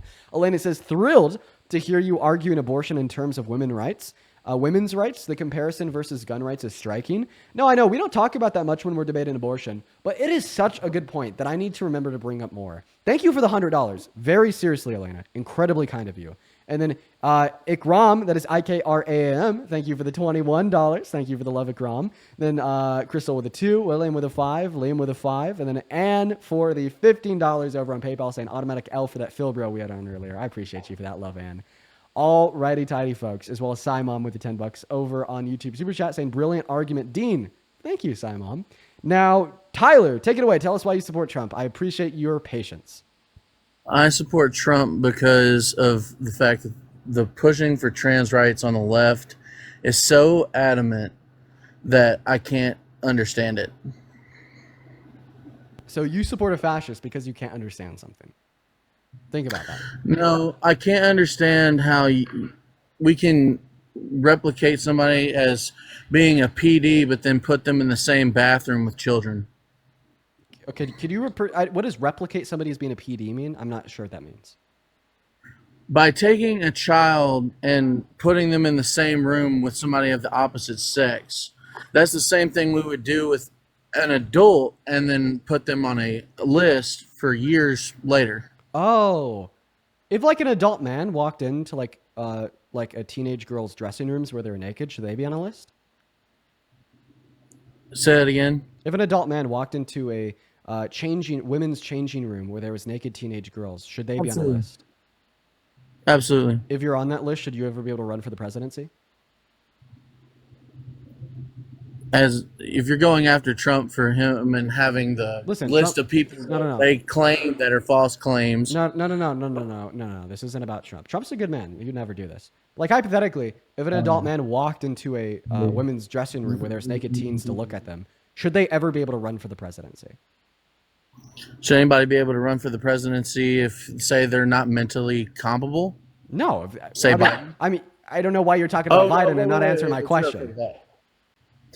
It's the same prospect. We're talking about people that have been in the presidency before that have done heinous things. Listen, I just want to know. I'll ask my question to be even more clear because Tidler does not feel like answering it. I'm going to make him look like a silly goose if he doesn't answer it this time. If somebody was running for the presidency, right, and we figured out with certain knowledge that they had walked in to a woman's dressing room to perv on the naked women and naked teenage girls in that space, would you ever vote for them? Would you ever vote for a man that has done that was running for the presidency? No. Okay. I want to make sure that you're not a MAGA partisan cultist hack. If this was something that Trump was done, and I informed you on live right now that it was, and gave you damning fucking evidence that you couldn't reject, would you stop supporting Trump right now? He wouldn't be the president if there was damning evidence. Right, because obviously this is all hypothetical, Tyler. If there was damning fucking evidence that Trump had done this, would you stop supporting him right now? If there was damning evidence to prove otherwise, yes. But there's not, or he wouldn't be the president. And if you're going to go read something from the left and social media, then that's totally, like everybody else has done proven, it's false. And if there was damning evidence, then they could hold him up in court for it. So I just want to clarify. You said if there was damning evidence, you would stop supporting. I'm going to clarify even further. Yes, because you said, one moment. Let's be clear. Let's be clear. I just want to clarify. You said that if there was damning evidence that Donald J. Trump had walked backstage into a woman's dressing room where there were naked grown adult women, naked teenage girls, and we knew this for sure, you would stop supporting him right now. That's what you said, right? Yeah. Okay, remember when I was telling you that this was all hypothetical? Yeah. I lied? Let's go ahead and roll the clip. conflict? Yes. I don't see it as a conflict. It could be a conflict of interest, but it's the kind of thing you worry about later. Oh, I see. You tend to think about the conflict a little bit later on. The question is, how can it not be construed? No, I mean, some of these foreign girls, Mr. Trump, in my country, we say hello with vagina. And well, you could also say, as the owner of the pageant, it's your obligation to do that. So you have done that. Now, I'll tell you the funniest is that I'll go backstage before a show. Yes. And everyone's getting dressed and ready and everything else, and no men are anywhere. And I'm allowed to go in because I'm the owner of the pageant, and therefore I'm inspecting it. I'm inspecting. Right, I want to make sure that You're like everything a doctor. is good. You're there. Yeah, the dress. Is everyone okay? They're standing there with no clothes. Is everybody okay? And you see these incredible-looking women, and so I sort of get away with things like that. This evidence is so damning, it was literally volunteered by the man himself. Tyler, at this moment in time, you have two options. You are at a fork in the road. Have you buddy. never- One second. okay, One hold second. on, No, hold I'm on, not hold even on. going to let you start talking yet because I need to let you know exactly where you're at right now. You are at a fork in the road, my friend. Your first option is to be a goddamn man of your word, okay? Grow a spine for the first time in your life. Stop bowing down to the all-powerful orange god. Stay true to what you told us right before we rolled that clip when you clarified 5 times that if this damning evidence existed, you would stop supporting Trump right now and redact your loyalty. That's option number 1. Option number 2 is to absolutely enrage me and everybody watching by pulling the holy hypocrite card, walk back everything you said before I played that clip, and make a goddamn fool out of yourself. I'm going to go ahead and mute my mic. I'm not going to interrupt you. Tyler, let's see what option you take.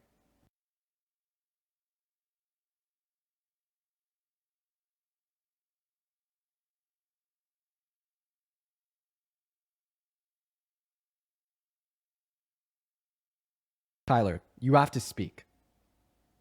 Speaking would be a prerequisite for either of the two options. I did just speak. What I was saying is that before I had it on mute by accident. Anyways, my point was that you have to give the context of the video. And if the context of the video is that he was in a foreign country and walked backstage in a pageant, does not mean that the girls are fully undressed. Just like if you tried to put out anything else about Trump being in a scene like that, he did work for TV stations for years, and there were probably plenty of women that were in low gown during them being on TV or any kind of set.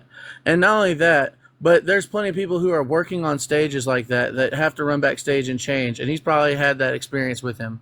So to give the context of the video that you were trying to lead with and trying to twist people into believing an ideology that isn't actually there, if there was damning evidence of him actually doing something, yes, I would change my view. But there isn't damning evidence, or the judges in the courts would already find him guilty of that and put him in jail.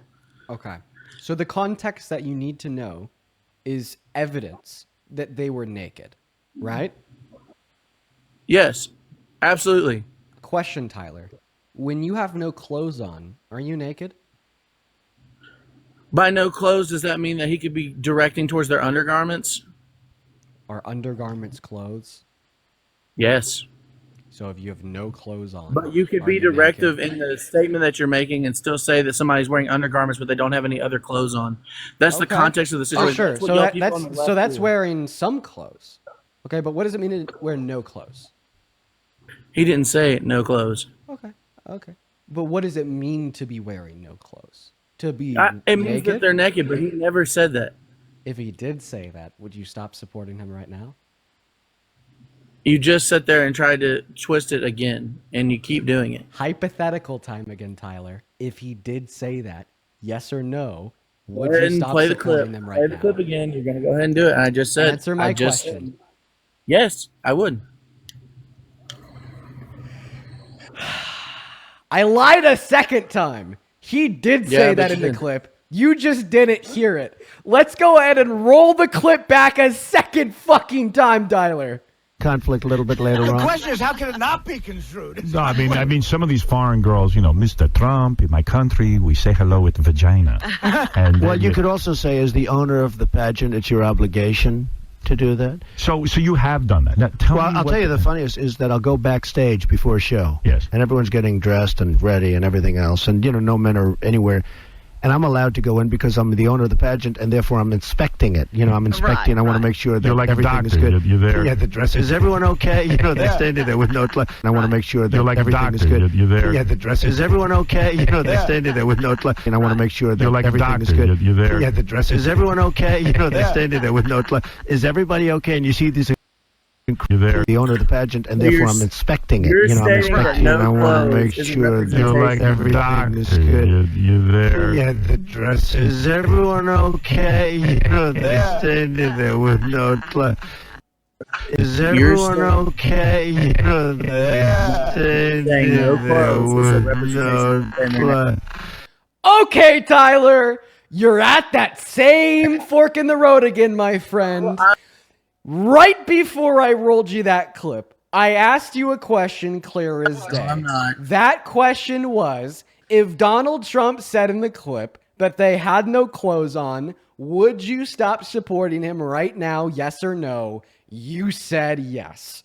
You're at that same fork in the road, my friend. The first option you have, once again, for the second time, is to grow a fucking spine, stop being a loyalist to the orange god, reject the cult, own up, be a man of your word, and say you've now redacted your support to MAGA. Now, the second option at the fork in the road is to do the same dumb, bullshit, sophist, cult shit that you did the first time and find some other random, trivial, like gymnastic hoop to jump through and to continue to be a fool, to contradict yourself for a second time, and make the world's most sour, repeated joke for the billionth time on this live. What is it going to be? Are you going to be a man of your word or a damn fucking hypocrite?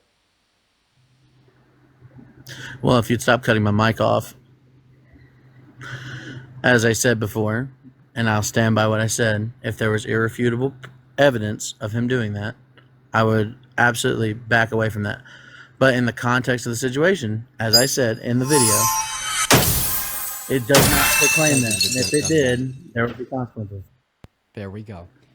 So everybody watching, this is an interesting point that you won't get to see often. You know, because most of the time we make these acknowledgments that a lot of Trump supporters... What's your delusions? Tyler, did I let you speak? No, you kept cutting my mic off, and I kept watching you do it. Because you didn't want to hear what I had to say. This is very disingenuous of you, Tyler. I was cutting your mic off when I was playing your clip, and then I was cutting your mic off when I was explaining the two options that you had. When I was done speaking, I muted my mic, I stepped back, and I let you say as much as you want. I'd appreciate it if you give me that same grace. So I'm going to go ahead and start from the top now. For everybody watching this live, TikTok and YouTube, we're witnessing something that we get to rarely see, even though we all know that it exists. You know, typically when we call Trump supporters cult members, you know, it's because we know that they're willfully denying reality. But more often than not, it will be in circumstances where they can make some very sour, obviously false attempt to appeal to a very low possible outcome where they're consistent in their logic. You know what I mean? It's like it's rare to find a circumstance where it is abundantly clear as day, that they are denying reality 100%. But this circumstance right here is one of those. Because everybody just heard Tyler down here say that he didn't say that in the clip. Say that they were standing there with no clothes on. Even though he heard it about 5 times, and now he's going to hear it again for a 5th, for a 6th. Is everybody... How about a 6th? Okay, you know, they're standing there with no... Is everybody... How about an 8th? There. Yeah, the dress. Is everyone okay? You know, they're standing there with no... How about a 9th? You're there. Yeah, the dress. Is everyone okay? You know, they're standing there with no... Is every... And everybody watching, he left. He left. He's gone. He left. That is what the destruction of a mind looks like. I don't know if I've ever had a more clear example in the life of somebody finding themselves in a position where they're truly stunlocked between fact and fiction. undeniable fact and fiction. It is too often the Trump supporters will be able to muddy the water with irrelevant tangents, with misinformation, with it's fake news. Oh, it's not enough evidence. I haven't done the research myself yet. I'll need to do some research after I leave the live. They always get to pull those cards, pull those pull those bullshit cards. He didn't. He truly got stunlocked into a position of denying reality. And he left. God, what a sight. That is scary. I hope that scares the shit out of everyone. I'm not kidding you. I want that to scare the fuck out of you. That people have become so ingrained, indoctrinated, and succumbed to a literal cult. And that cult is running the country. That should scare the shit out of you. Oh my God. That scares the shit out of me. And that's why I do the live. So let's go ahead and move on to the next guys. Here we go, everybody. We got Kevin loading up into the stream aisle, y'all. Welcome in, man. Give me a second. Hype Phantom, I appreciate you for the $10. Thank you so much for the love, Phantom. Everybody, please show some love to Phantom over in the chat. I really appreciate you so much, man. Couple more here. Give me 1 second. I appreciate you for being patient, my man. Let's see here. Of course, anything for you, Dean. Well, Evan, thank you for the $5, saying that you can't hear irrefutable evidence if you run away, plug in your ears. Like a kid, like a fucking toddler. Sandra, thank you for the $25 over on Venmo. Sandra says only difference between Jim Jones and Donald Trump is Trump charges for the Kool-Aid first. That's a good one, Sandra. Thank you for the $25 and the great joke. I appreciate that, Sandra. Melissa with a $15 says Trump will impose 100% tariffs on semiconductors and ship companies that aren't built in the USA. I read about that earlier. I think that's going to be a very bad thing. Thank you guys so much for the love once again. You guys are great. And then Justin, thank you for the $25 over on PayPal. Show some love to Justin down below saying, hey, Dean, some parts of the Constitution have been removed on the government website. I did see that. The Library of Congress came out and said that it was a technical glitch and they're being added back.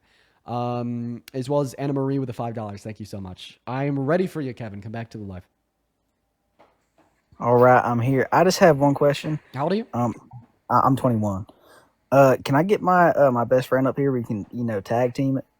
Me and him versus you. I feel like that'd be fun because yeah. We're Actually, both. Is he in the queue? You're overeducated than both of us. I mean, like two versus one. I feel like that'd be more fair. I am. I'm down with it. That would be more fair. All Where's right. that? Can you see if Dylan's in the thing? Dylan. Actually, yeah, I did just see a Dylan. Let's go ahead and get. Is it this Dylan? Is he wearing a red hat in his profile picture? Hey, yeah, that's Dylan. What's up, man? Yo, Dylan, what's up? How old are you? What's up, Dean? I'm 24.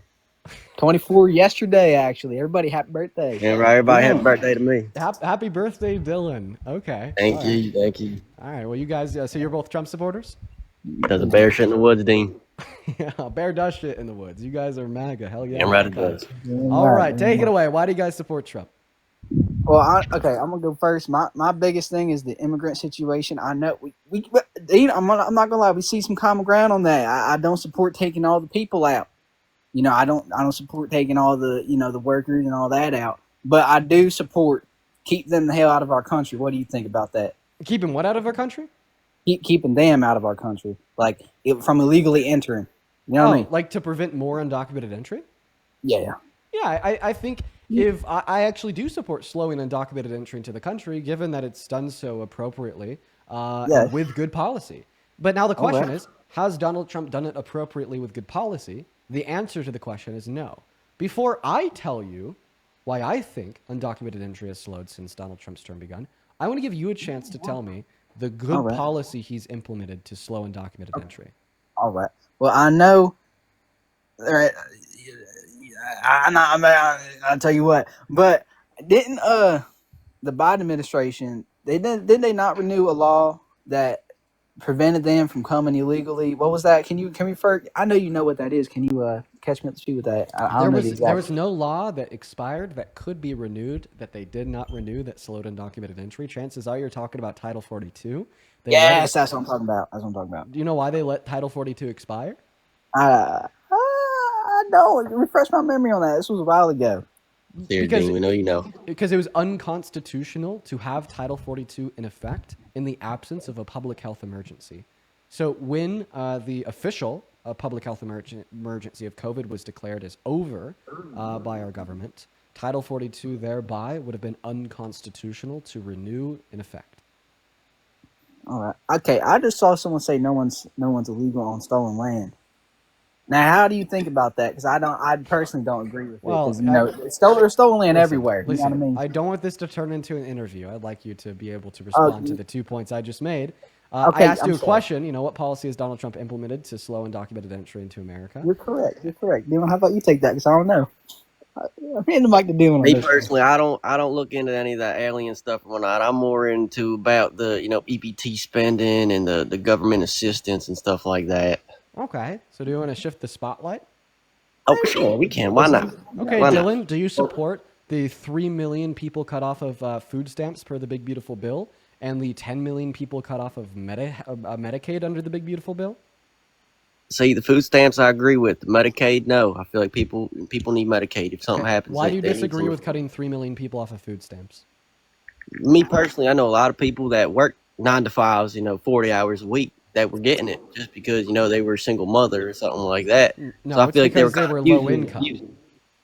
But using and abusing in my eyes. How is following the rules and regulations of food stamps abusing food stamps? You understand that food stamps have a work requirement on them, making people work in order to receive them, and only people that work for low wages and garner a low income can qualify to receive them? So you think people that work 40 plus hours a week and live in low income should get EBT? Yeah, why the hell would you disagree with that? They're taxpayers. They pay taxes to the government. Chances are the amount of benefits that they receive through food stamps is less than the amount of taxes that they pay. Why would you not support that? What? Because you're working a 9 to 5. You should be able to afford some fucking food. Guess what? Why my you're taking friend? government money for it? The federal minimum wage is like $7.25. On average, if you work 40 hours a week every single week of the year, that's below $30,000 annually. Is $30,000 annually enough money Dean, to pay for you? That's and your not every kids? state now, Dean. That's not every state. Well, I'm just making a can I butt in suggestion. on this? And it's based off of what is considered poverty in every state. Like, basically, like the system of food stamps is if you are working but still in poverty, here's some help. What's wrong with that? All right, can I cut in on this? I see where both of y'all are coming from. What is so wrong with my recent post? I'm sorry, but I like fish more than I like my ex-girlfriend. I just want to point that out there. But It's post that says fish over women. The way that I interpret that is Wait, like can you like you that, basically no, shut the hell up. The way that I interpret that is like you saying that you like fishing more than you like dating. Now if like I'm guessing that the interpretation of a lot of people in the chat is like you are literally saying that women are less valuable than fish. I mean, when you say fish over women, do you just mean like, oh, like you enjoy fishing more than like dating? Yeah, I love women. Okay, well, let's not. Okay, I don't like it when Republican men say that. It irks me. I don't know why it just does, but if you just mean that you like fishing more than you like dating, okay. All right. Well, I like humans. How about that? Okay, go ahead. All right. So where do you guys left off? So yeah, I see what Dylan's talking about, and I see what you're talking about. I do agree that people in real poverty deserve EBT food stamps, but if you got a good paying job, $7.25. I've never seen a job that pays $7.25. I'm sure there is some out there, but like a Walmart, you ain't gonna find Walmart out in the middle of Kansas for the minimum wage $7.25 federally and state. Is paying $7.25. I've never seen that. I've been to plenty of states before, and I've applied to jobs in plenty of states, and I've never seen a minimum wage of $7.25. Yeah, because a minimum wage can vary by state. But for instance, minimum wage in Georgia is $7.25, and I know because when my sister was going to school in Georgia, she worked for $7.25 an hour. Now, okay, poverty also varies by state. The poverty line is different in California than it is Georgia, Indiana, Florida, Colorado, etc. And the reason why I bring this up is because in order to qualify for food stamps in all 50 states, you basically have to be living in poverty because they have an income cap. Now, you're telling me that there is a group of people that work 40 hours a week and still live in poverty. And those are the people claiming the benefits, right, Dylan? Right, Kevin? Agreed. Yes, I agree. People in poverty deserve So, EBT. so now, if you are working 40 hours a week and you still qualify as poor, low income, in poverty, and you are still signing a significant portion of your money away to be spent by our government on bombs for Israel, why would we not be okay with giving these people food stamps to help alleviate some of that burden? I'm gonna let you go first, Dylan, because I have an argument against that. I've never heard Republicans contest this before. Like, this is like, I feel like you guys are just misled. Like, you're saying like, oh, well, they shouldn't be able to qualify for them because they're working 40 hours a week. There's no reason why they shouldn't be able to make enough money to pay for their own food. Ideologically, I completely agree with you. Ideologically, if somebody is working 4 hours a week, yes, you guys, you got it right. There's no reason why they shouldn't have enough money to cover the bare necessities. But in reality, it's just not, that's not the case. Wages are low. Inflation has now outpaced wages since like the 1930s. Okay, right? Like the wages that we see that even vary state by state in minimum wages, even if you're working 40 hours a week, is not enough to cover the exploded rent prices we now see, exploded grocery prices we now see, the cost of living while still paying taxes, right? People cannot make ends meet, cannot eat dinner every night, even if they're working 40 hours a week in so many circumstances. So Kevin and Dylan, why doesn't it make sense to support systems of government assistance to give them food stamps? Oh, okay. I'm gonna start first, but I do agree with you on that. I'm actually on Medicaid. So I'm yeah, but I do. I think we agree on this, Dean. I think you and Dylan have the I think y'all disagree with each other. I feel like me and you are more on the same page with that, so I'm gonna let you and Dylan, take it away, Dylan. See, like I said, I know people out there together, husband, wife, making good money, over 50,000 together, and they're getting this assistance. I feel like you said, it's for the people that are single mothers, single fathers that are making less than 30,000 or whatnot. I feel like there's some people out there that abuse the EPT system. Dude, 50K combined income is how much per person? Saying over. Oh, I'm not saying 50K literal. I'm saying over 50K. What? I mean, then you must be misled about their income, unless it's like 50 or 60. Do they have kids? Like one kid. I know one that has one kid, and they get it. Yeah, $50,000-$60,000 per year is not enough to sustain 3 people. Think about that per person. What is that? Like $20,000? I mean, I do just fine, living that type of life. I mean, yeah. And that's before taxes too. That's before taxes. Yeah, too. I know. After taxes, like what is that? Like maybe like 15? About that, a little less. Maybe. Yeah, I love all the Kevin comments. I do shit.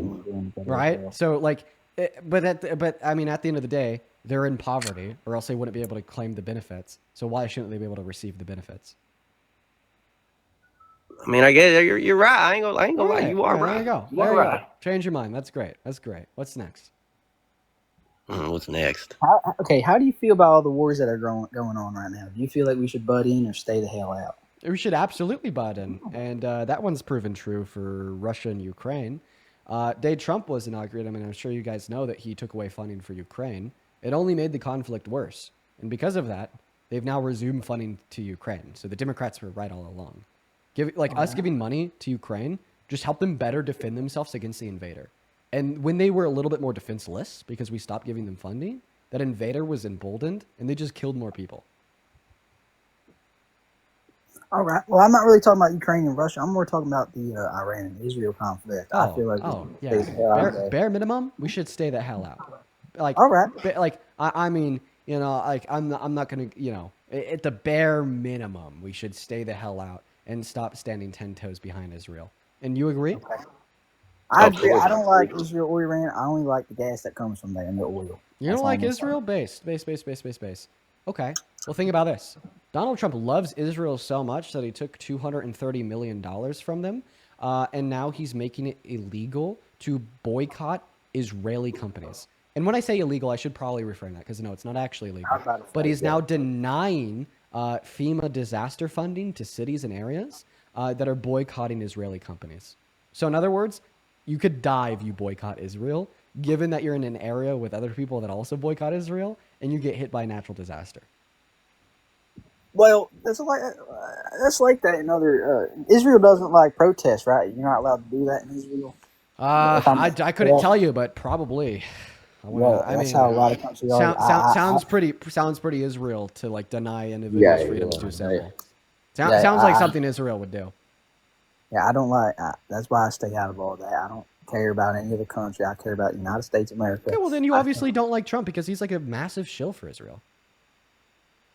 Yeah, there's some stuff I don't support about him. I lean Republican. I support him. I don't support all the shit he does. Like for example, he's about to cut my fucking Medicaid. I don't want that.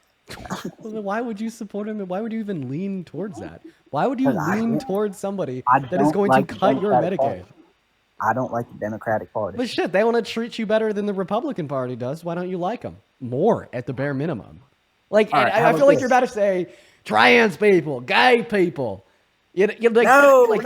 I'm sorry. That's the answer that I'm expecting here. It's just like I feel like that's on the tip of your tongue right now. No, it's the views that they make, the way they act. I know I'm categorizing all of them at once, but I've lost friends over just our political beliefs, and I think that's BS. It's just the way they act on these riots, the protests. Dude, you've succumbed to the propaganda. You've succumbed to the propaganda. Fox News told you that liberals were rioting in LA, so therefore you like the totality of the Democratic Party less than the party that is actively taking your health care away. Yeah, I guess you could say that. But right, I'm saying, do you see how that's I've insane? Seen, like, I've see how, seen do it you see how it's just like obvious that you've got? You got got, bro. Like you got got by the propaganda. You got got by it. You got got by it. You're now actively advocating against your own self-interest because the guy on the TV told you that liberals were rioting in LA. Well, like you got got. You got got. Think about it. I've seen it firsthand in Philadelphia. You know what I mean? Dude, bro, humans get pissed and riot sometimes, okay? It's true regardless of your political party. It was true on the right with January 6th, but the big difference was it was directed by the goddamn president, okay? So if we want to talk about rioting, if we want to talk about property damage, trying to kill people and whatnot, humans do that. It sucks. We shouldn't do that. But the only circumstance I could think of in a modern American history where we could literally co-sign a political party to influencing it would be Trump on J6. Okay, well, how about this, Dean? I want you to tell me which political party has caused more damage, more harm, and riots, protests, all of that. Yeah, definitely the right with January 6th. Because that opened up the door to saying that you can try to overthrow our government's capital, you could try to rig and overturn an election, and you could still be president again. But these riots were going on before January 6th, though. I mean, yes, that opened up a lot of people's eyes January 6th when that happened, but beforehand, people were still doing it. It's not like it just happened that day. Okay, so there's just more riots? I don't know how that makes your case better. Yeah, I'm just saying January 6th wasn't the start of riots. Like riots were already a thing. Yeah. The angry Trump supporters were trying to overturn the government long before J6. I don't know how that makes your case better. All right, well. You didn't answer my question though. So, what political party has caused more damage with riots and protests? Damage, harm, yeah, definitely conservatives.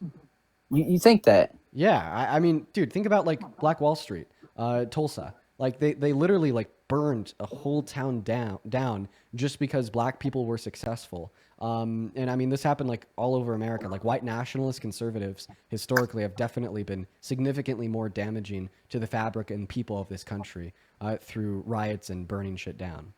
All right. Well, you know, the BLM movement, right? You're telling me that all the looting, all the destruction of the government property, all that's not more than what the conservatives did? Yeah, actually, no, I wouldn't say so. I mean, like, crucify me for this take. I think that like stealing things from multi-billion-dollar international companies is like less harmful in the grand scheme of things than like systemically limiting and like forcefully and violently oppressing a historically oppressed race. Well, yeah, of course. Like a really big reason why I'm pretty confident in the claim overall that historically white nationalists and conservatives have been more harmful to the country and the people of the country through riots and whatnot is because of like the historicity of the violence used against successful black people, like in Tulsa, like the Tulsa massacres. We saw a lot in like North Carolina too. Sundown towns in Florida, public lynching, Rosewood, like actually the Civil War, if you think about it, that was just a big enough riot to be considered a war. So definitely.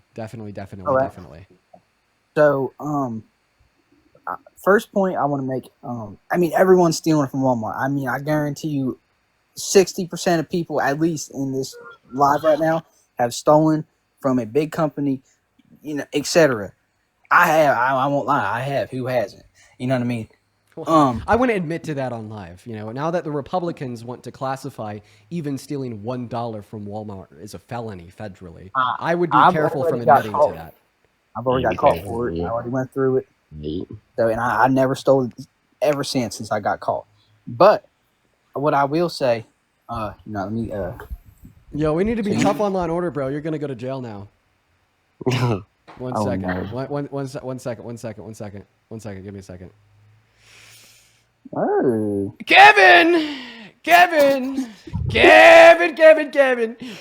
You're in big trouble, buddy boy. Quite frankly, you are so fucked, kid.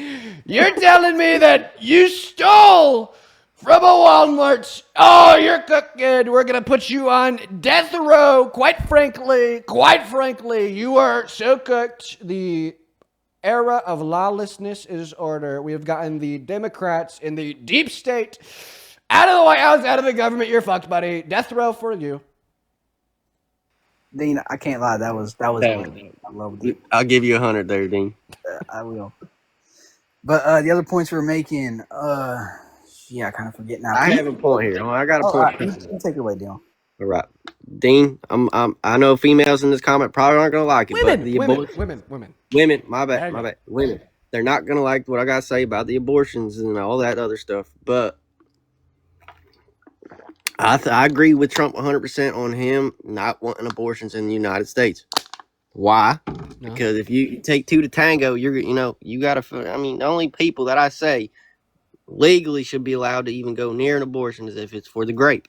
It's the only thing that I should agree with. That's a good start. Well, what about life of the mother? What do you mean by that? A woman's gonna die if she gives birth. Should she be able to get an abortion? You can't do nothing about that. I'm talking about the people that have tango and they have a kid, and then they're just wake up one day like, oh, I don't want the kid. No, that you ain't gonna go walk up and do an abortion in my end. You're gonna do that to a baby. Okay, so you agree that victims of rape should be able to access abortion. You agree they should be able to access abortion if the mother's life is on the line. You just disagree with elective circumstances. Let's have a chat about it. Before we move on quickly, I just want to thank Emma for the $20 super chat over on YouTube, saying I still remember the fear I felt on J6. I was apolitical on J6, but I thought our democracy was over when I saw the gallows for Mike Pence. No, Emma, me too. J6 is actually what made me like anti-Trump. Funny enough. That was the final nail in the coffin for me with Trump was J6. Super crazy, but that's what did it for me was J6. And that's why I think that we still like the remaining people that support Trump are either just like super politically ignorant and like don't know these things or like filled with malice because like a normal person that's informed on politics stops supporting Trump on J6. Justin, thank you for the $25 over on PayPal. I appreciate you for that love, Justin. Everybody, please show some love to Justin down below in that comment section. Thank you so much. You are awesome, Justin. And then Amber with a 5. You guys are awesome. Now, I'm going to pass the mic off to you. Somebody wanted to make an argument that abortion should be illegal. I'll listen. You got my ears. I'm actually enjoying this conversation. I'll be honest. I think that you guys are being better faith than a lot of the people we have up here. And this is an interesting one because it kind of seems like this is an example of a conversation that should be had. There's a lot of people in this country that disagree, and these conversations don't happen often. This is why this right here is why I'm doing the live. Take it away. Why do you think abortion should be banned? Let's see if I can change your mind. Can I say something beforehand? there is no hate in my heart towards you, Dean. I feel like you are great and funny, and you do what you do really well. Well, I appreciate that, and I think that you mean it too. So it's very kind of you. Now take it away. Why do you guys think that abortion should be banned? All right, you go, Dylan. I pretty much told you why I think they should be banned. I mean, people abuse it. You know, if you have one night you drinking, you know, the next night you wake up, you wake up pregnant. I mean, that's your fault. You know. Okay, you should probably like use an example where people aren't drinking, because when you are drunk and you engage in sex, it's unconsensual. It's not their fault. All right, let me think. Hold on, my fault. Let's not bring the drinking into it then. All right, let me do it. So, there's people out there that, have intercourse for fun. Can I say that on TikTok, intercourse? Yeah. People that tango for fun, I mean, everyone's done it, I'm sure, and there's been times where like, oh no, I'm having a baby. I don't want it. I don't know the daddy. Just kill it. Why not? You know what I mean? I feel like, it's murder. I'm sorry. It's killing the baby. I feel like you can say it's a clump of cells, whatever. I have my beliefs. You have yours. And I feel like what's morally right is So why do you think it's murder? I think it's a baby. It's a baby. It's just not born yet. It's not outside in the real world. Why do we? I guess let's start with this question: why do we value each other? Okay, I value Dylan. He's a great friend. I've known him for about 3 years now. Go through every reason why you attribute moral value to Dylan. Every reason? All right. Well, he's been there at my lowest. He's helped me out. He's always, whenever I'm down and sad, he takes me fishing. He takes me gambling. Takes me to the bar. He's got me some women. I'm sorry. He's got me some girlfriends. He's hooked me up. He's a great friend. And I find value in every person to be alive. With some random person on the street, they have a life too. I value them. Every person in America makes America. You know what I mean? It's funny. I wish that you guys weren't Trump supporters. I really do, because you guys seem, like if we ignore everything about you guys that isn't cool, there seems to be some things that are cool. So I wish I hope that this conversation changes your mind here. But I asked that question with a reason. I asked you to tell me every single reason why you value Dylan, so we could determine why we value each other. And one reason that did not come up there was our species, right? One reason that didn't come up there was Dylan's DNA. One reason that didn't come up there was because Dylan is a member of my same species. Every single reason that you just described that came up there had to do with the interpersonal relationship you have with Dylan, how Dylan has his own subjective experiences and interacts with the world around him, Dylan's emotions, your emotions. And that's why I'm pro-choice. Because when you really drill it down on that question, why do we value each other? It doesn't reduce to our species, it reduces to our conscious experience. And until around 20 through 24 weeks, we're talking how old the fetus is here, it doesn't have any conscious experience. It doesn't have any subjective experience. It can't experience anything point blank, period. So I don't really think it's wrong to kill it. You know what I mean? And I want to get your take on this, because if you do think it's wrong to kill a fetus at 10, 15, 20 weeks, well, you're telling me then that fetus is valuable because of its DNA, its species, it's human and alive. But I just don't really think that we truly value any of those things. We value the experiences that humans that are alive can have and how their consciousness can interact in the world around us, not because they're human and alive. All right, I get you. Well, how about this? So say I want to abort my baby. I do agree in short-term abort, say, plan B, for example, oh shoot. That's not really abortion. It's just a blocker. But, but I do agree. Okay, so what's the difference? I abort my baby at 22 weeks, but 23 weeks it's conscious. I can still abort it. You know what I mean? Well, I mean, the moment that we start talking about late-term abortions is kind of the moment we start talking about fiction. I've been debating abortion for 3 or 4 years now. I've never been able to find one circumstance of a woman getting an elective lethal late-term abortion. And I do think that line of consciousness, it's not trivial. It's very clear.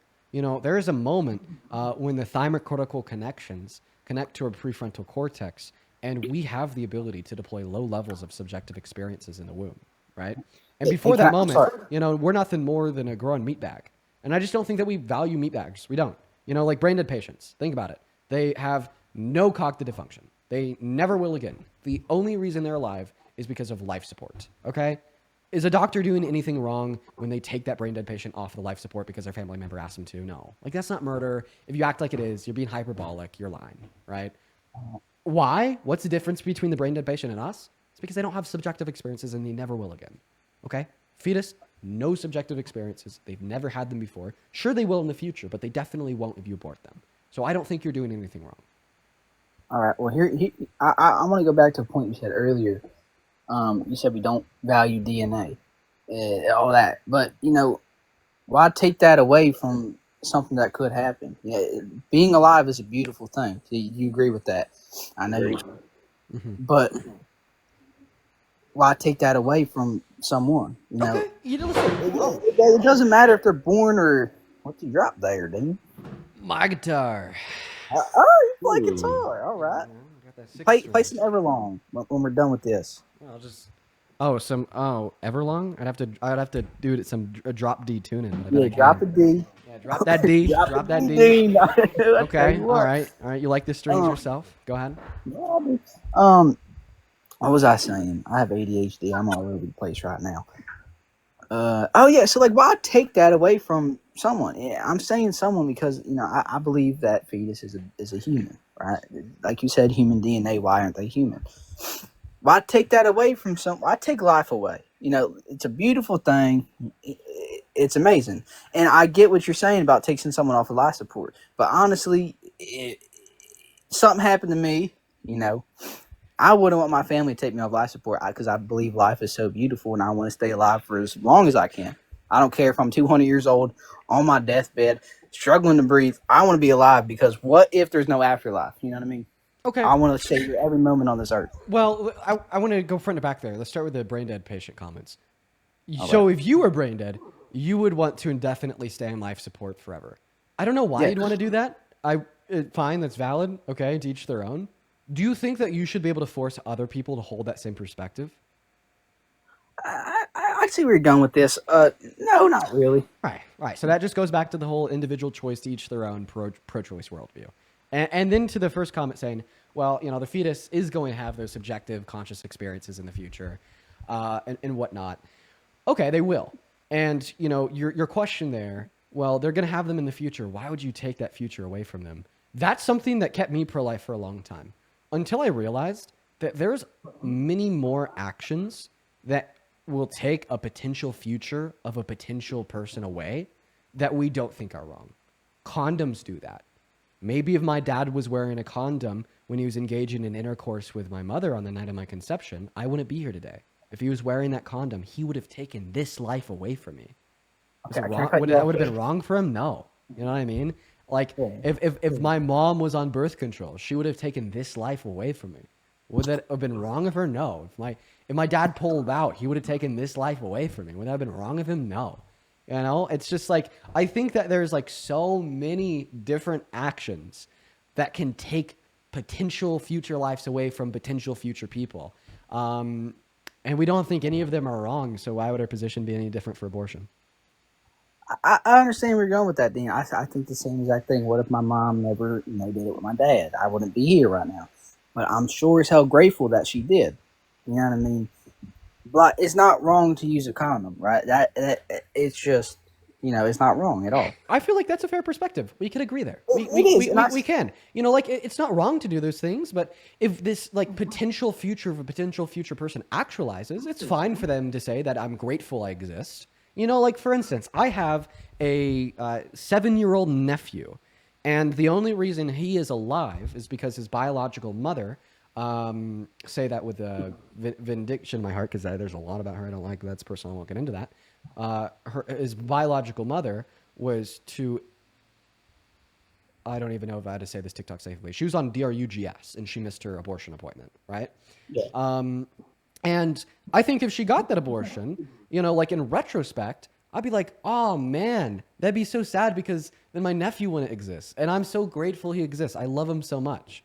Okay. And I understand how that could like really draw on your emotions, right? And I think that's what makes so many people pro-life. But there's just no difference between her getting that abortion 7.5 years ago and the man she was sleeping with wearing a condom 7.5 years ago.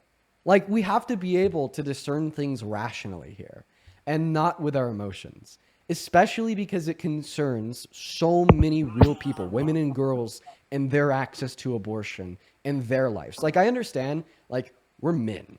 We can't get pregnant. We will never bear a child in our bodies. We will never personally experience what it is like to wake up one morning, take a pregnancy test because you feel sick, and then feel like this dire closing of light of your future, and this shakeup to where you want to go in life and who you want to be and what your priorities are, and the impending doom of maybe I want to go to school or start a career, but now because of this biological process, I have a child. Like, we're not going to experience that negative side of the emotions related to pregnancy and abortion. We're only going to experience the quote unquote positive side of being sad that these people won't exist in the future. And I think that's why so many men are pro-life. But if we set emotion aside and we discern it logically, I think the obvious truth to me, at least, and this is hopefully the obvious truth to so many other people, is, well, we can't say it's valuable because it's human and alive. We brought up brain dead patients. You know, we can't say that we shouldn't kill it because, well, what if it'll have future experiences? You know, re-reference how my dad wore a condom or pulled out. He would also be eliminating future experiences. So what can we say? We can say that at the end of the day, bare minimum, let people think what they want, good or bad, but let that decision be up to the woman or the girl at the end of the day. So you're saying the father shouldn't be the one to make a decision, it should be the woman? Yes, I absolutely do say I agree that. on that. I do say that. I understand. I'll let me preach a little bit more here. If there was like a married man and a married woman, and they had planned on having a kid, right? And Right. like they had already chosen a name, you know, built like the baby carriage and set it all up to have this kid, and then the woman gets an abortion. If the man is like crippled by sadness, I'd get it. Okay, if I was in a shoe, so would I. But I don't think men's like sadness should be able to control what women can or can't do. And if we ultimately did allow the man to have a say, legally speaking, if the woman got an abortion or not, well, because the abortion, the fetus, it's inside of the woman's body, it concerns the woman's body, and the woman's body is necessarily involved. You're by proxy just giving men control over women's bodies. But isn't that vice versa though? If a woman takes a father's son away because she don't want to be with him no more or something like that, ain't that sort of the same thing? Are you saying that like if like a woman like divorces her husband and takes his kid? Their kid? I'm saying Not his about kid, the their abortion kid? part. Yeah, their kid. But, Well, that's going to be like adjudicated inside of a court based upon, you know, I don't really know how family courts work. But at the end of the day, like that custody is going to be adjudicated. Both the man and the woman are going to be given an equal and fair say to make their argument inside of a court with an attorney. And, you know, if one parent gets full custody, it's probably for a good reason, not Well, because then the couldn't woman's a woman or the man's a man. couldn't you say that you could take abortions to court then because it's the man's baby too? Say the man doesn't want her to have an abortion, she does, but the man kind of saying the man should be able to take her to court because she doesn't want her to have an abortion if you're going that route. Well, I mean, then we just be adjudicated if men can or can't control women's bodies. You know, like family courts for custody doesn't adjudicate if the wife can control the body of her ex-husband.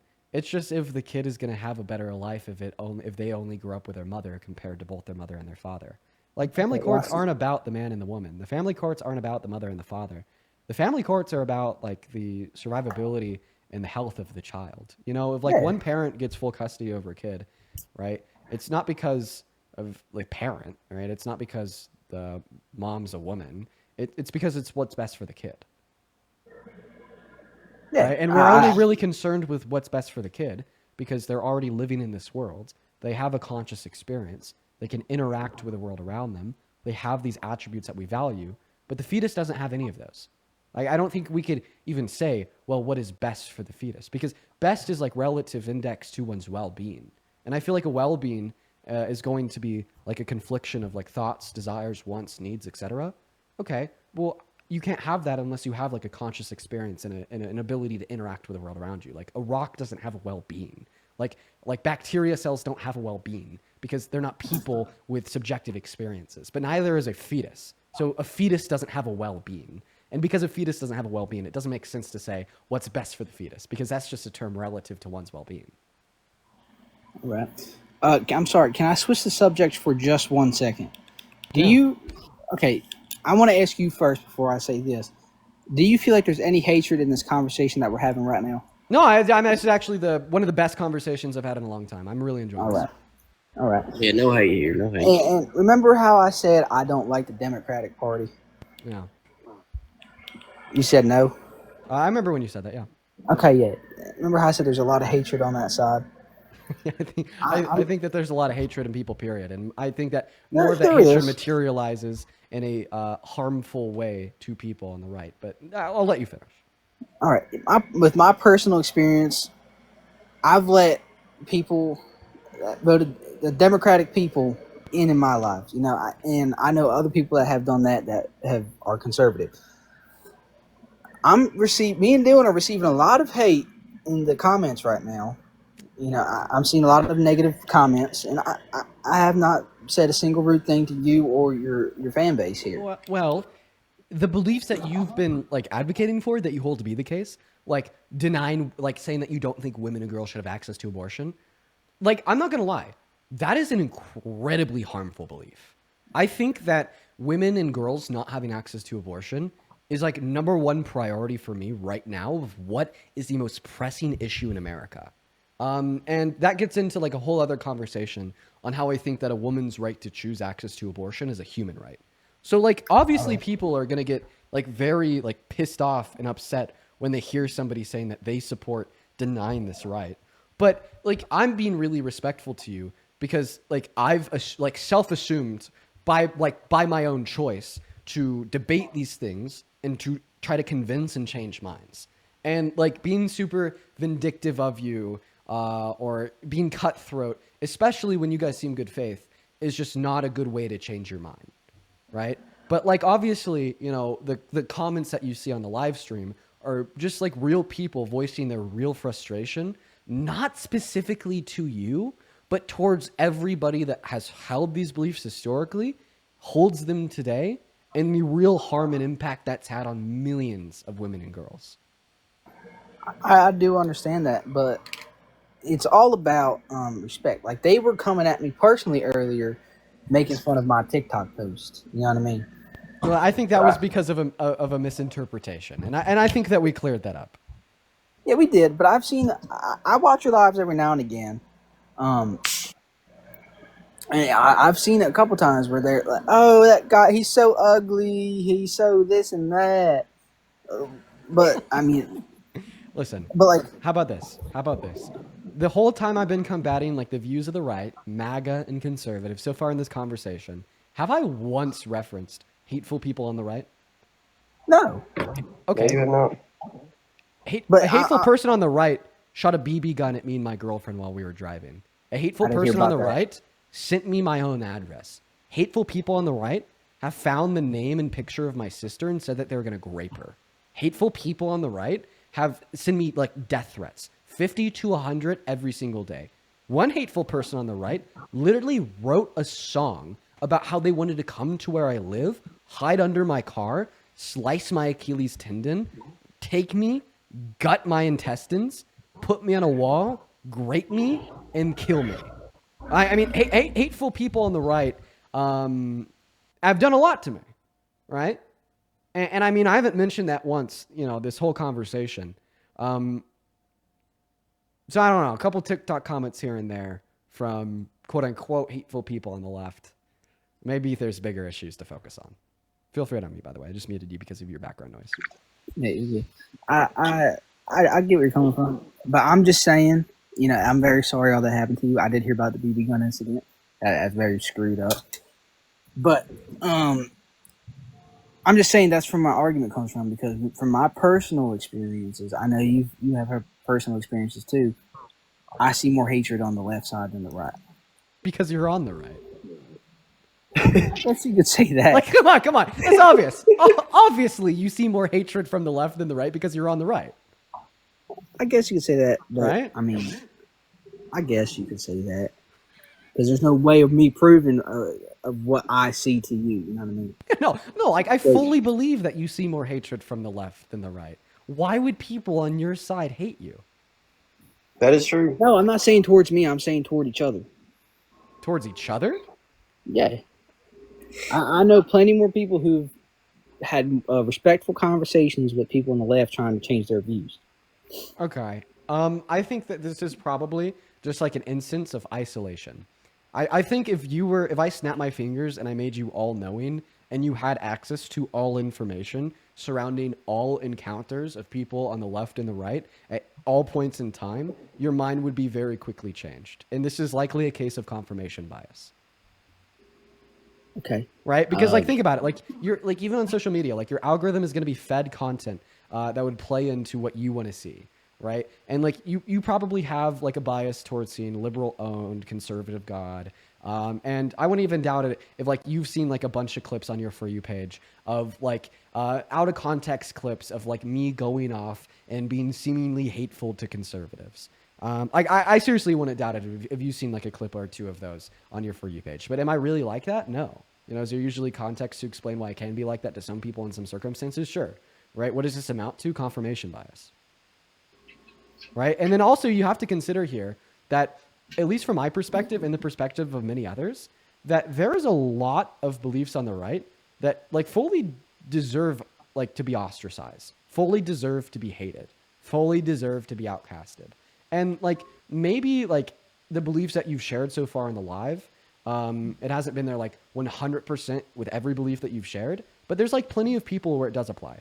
Like think of like Nazis. Like Nazis deserve to be hated. Where are Nazis, politically speaking, on the far right? They're fascists. That's not a biased take from a liberal. That's just a description of political orientations. What's like another belief that is more typical on the right? You know, like anti-black racism. You know, calling black people the N-word. You know, reducing women down to like femdroids or foids, I think is the term. Like that's bigotry that deserves to be hated. You know, like fucking shoving immigrants in Alligator Alcatraz where they're fed one meal a day, and then Laura Loomer, who was called a patriot by Trump 2 weeks ago, coming out and saying that all immigrants need to be eaten by alligators. That's shit that deserves to be hated. You know what I mean? That's my take, at least. Okay, I understand where you're at, and you know I'll agree with you on that. Because I don't think we're gonna reach a middle ground. But I am leaning to what you're saying more. You know, I understand where you're coming from. But well, I mean, one last thing I'll leave you with before we end the conversation. I was a conservative Trump supporter when I was younger, and I thought very similar to maybe how you guys do on a lot of things. Like, I viscerally remember thinking that liberals were hateful and vindictive. I like very viscerally remember like looking at like a Democrat on the internet and like having like a negative like psychological reaction because I thought that they were like dumb and crazy. You know what I mean? Like I remember being in that position. And like that position is like mostly constructed by A, propaganda weaponized by media outlets on the right, and by B, like the 1 out of 100 liberals that actually is hateful and crazy being blown up and put center and front stage inside of echo chambers on the right to use as a tool of reflection on everybody else. Yeah, well said. All right. Well, I appreciate you guys for coming up, and I hope you have a good rest of your day. And hope that y'all truly do consider, some of the things I said here. Wait. Everlong. You gotta play it. You gotta play Everlong. Oh, for one time. I'll play it too if you want me to. You can tag team. I'd embarrass myself. I'm not gonna do it. Let me play it at least, please. For sure. Let me hear it. All right.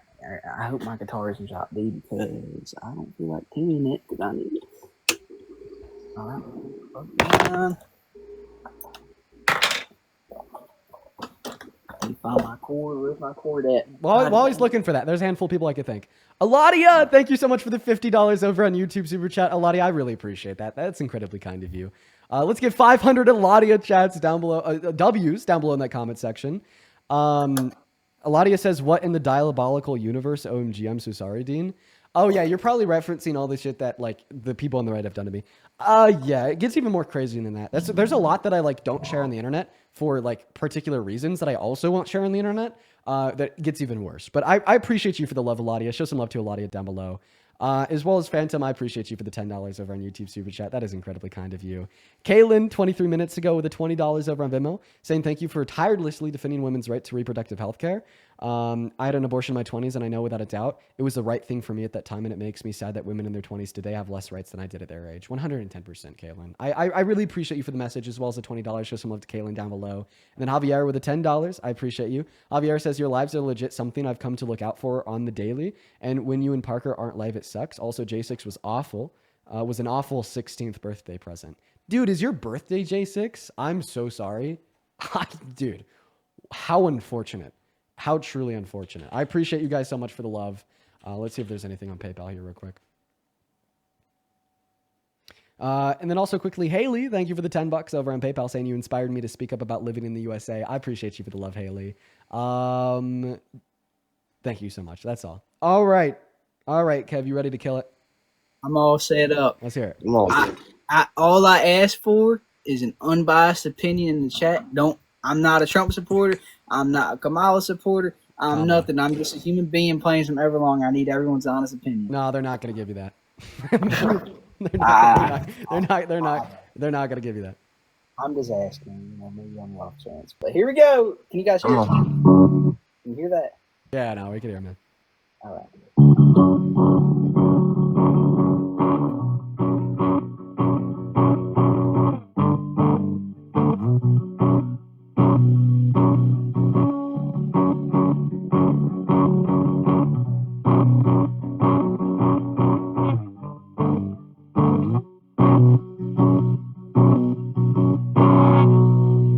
That's all I got for you, Dean. You know, actually, I'll be honest. You know, there's like a sound gate there because when you're playing it on like the phone mic, it's gonna cut out like above a particular threshold.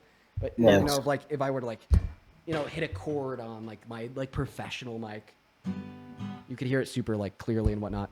But accounting for the sound gate through the phone's mic, that was actually pretty good, bro. 10 I can out of turn 10. down replay it if you want. 10 out of 10, bro. Nah, bro, you did All right. great, Kevin. All right, you two. All I'm right, gonna go thank and move on. You guys have a good rest of your evening. Thanks, All right, Dean. You too. well, Dean, I appreciate the respectful communication we had today. I appreciate the respectful dialogue as well. All right, everybody. You know, that's what conversation should look like. That was very refreshing. I hope that they consider my views. You know, when I talk to people like that, I feel like that's like the setup for like being politically based in the future. You know, like just like unfortunately, unfucking fortunately, in America, there are social systems in which make people right wing. Family, friends, hive mind, propaganda, misinformation, targeted ignorance, and this produces like millions of people that are right wing. But I feel like when you're able to catch on it early, like they were like around my age, 20s or so, and they're willing to hear out another opinion, and I am optimistic in the sense that I think truth will prevail.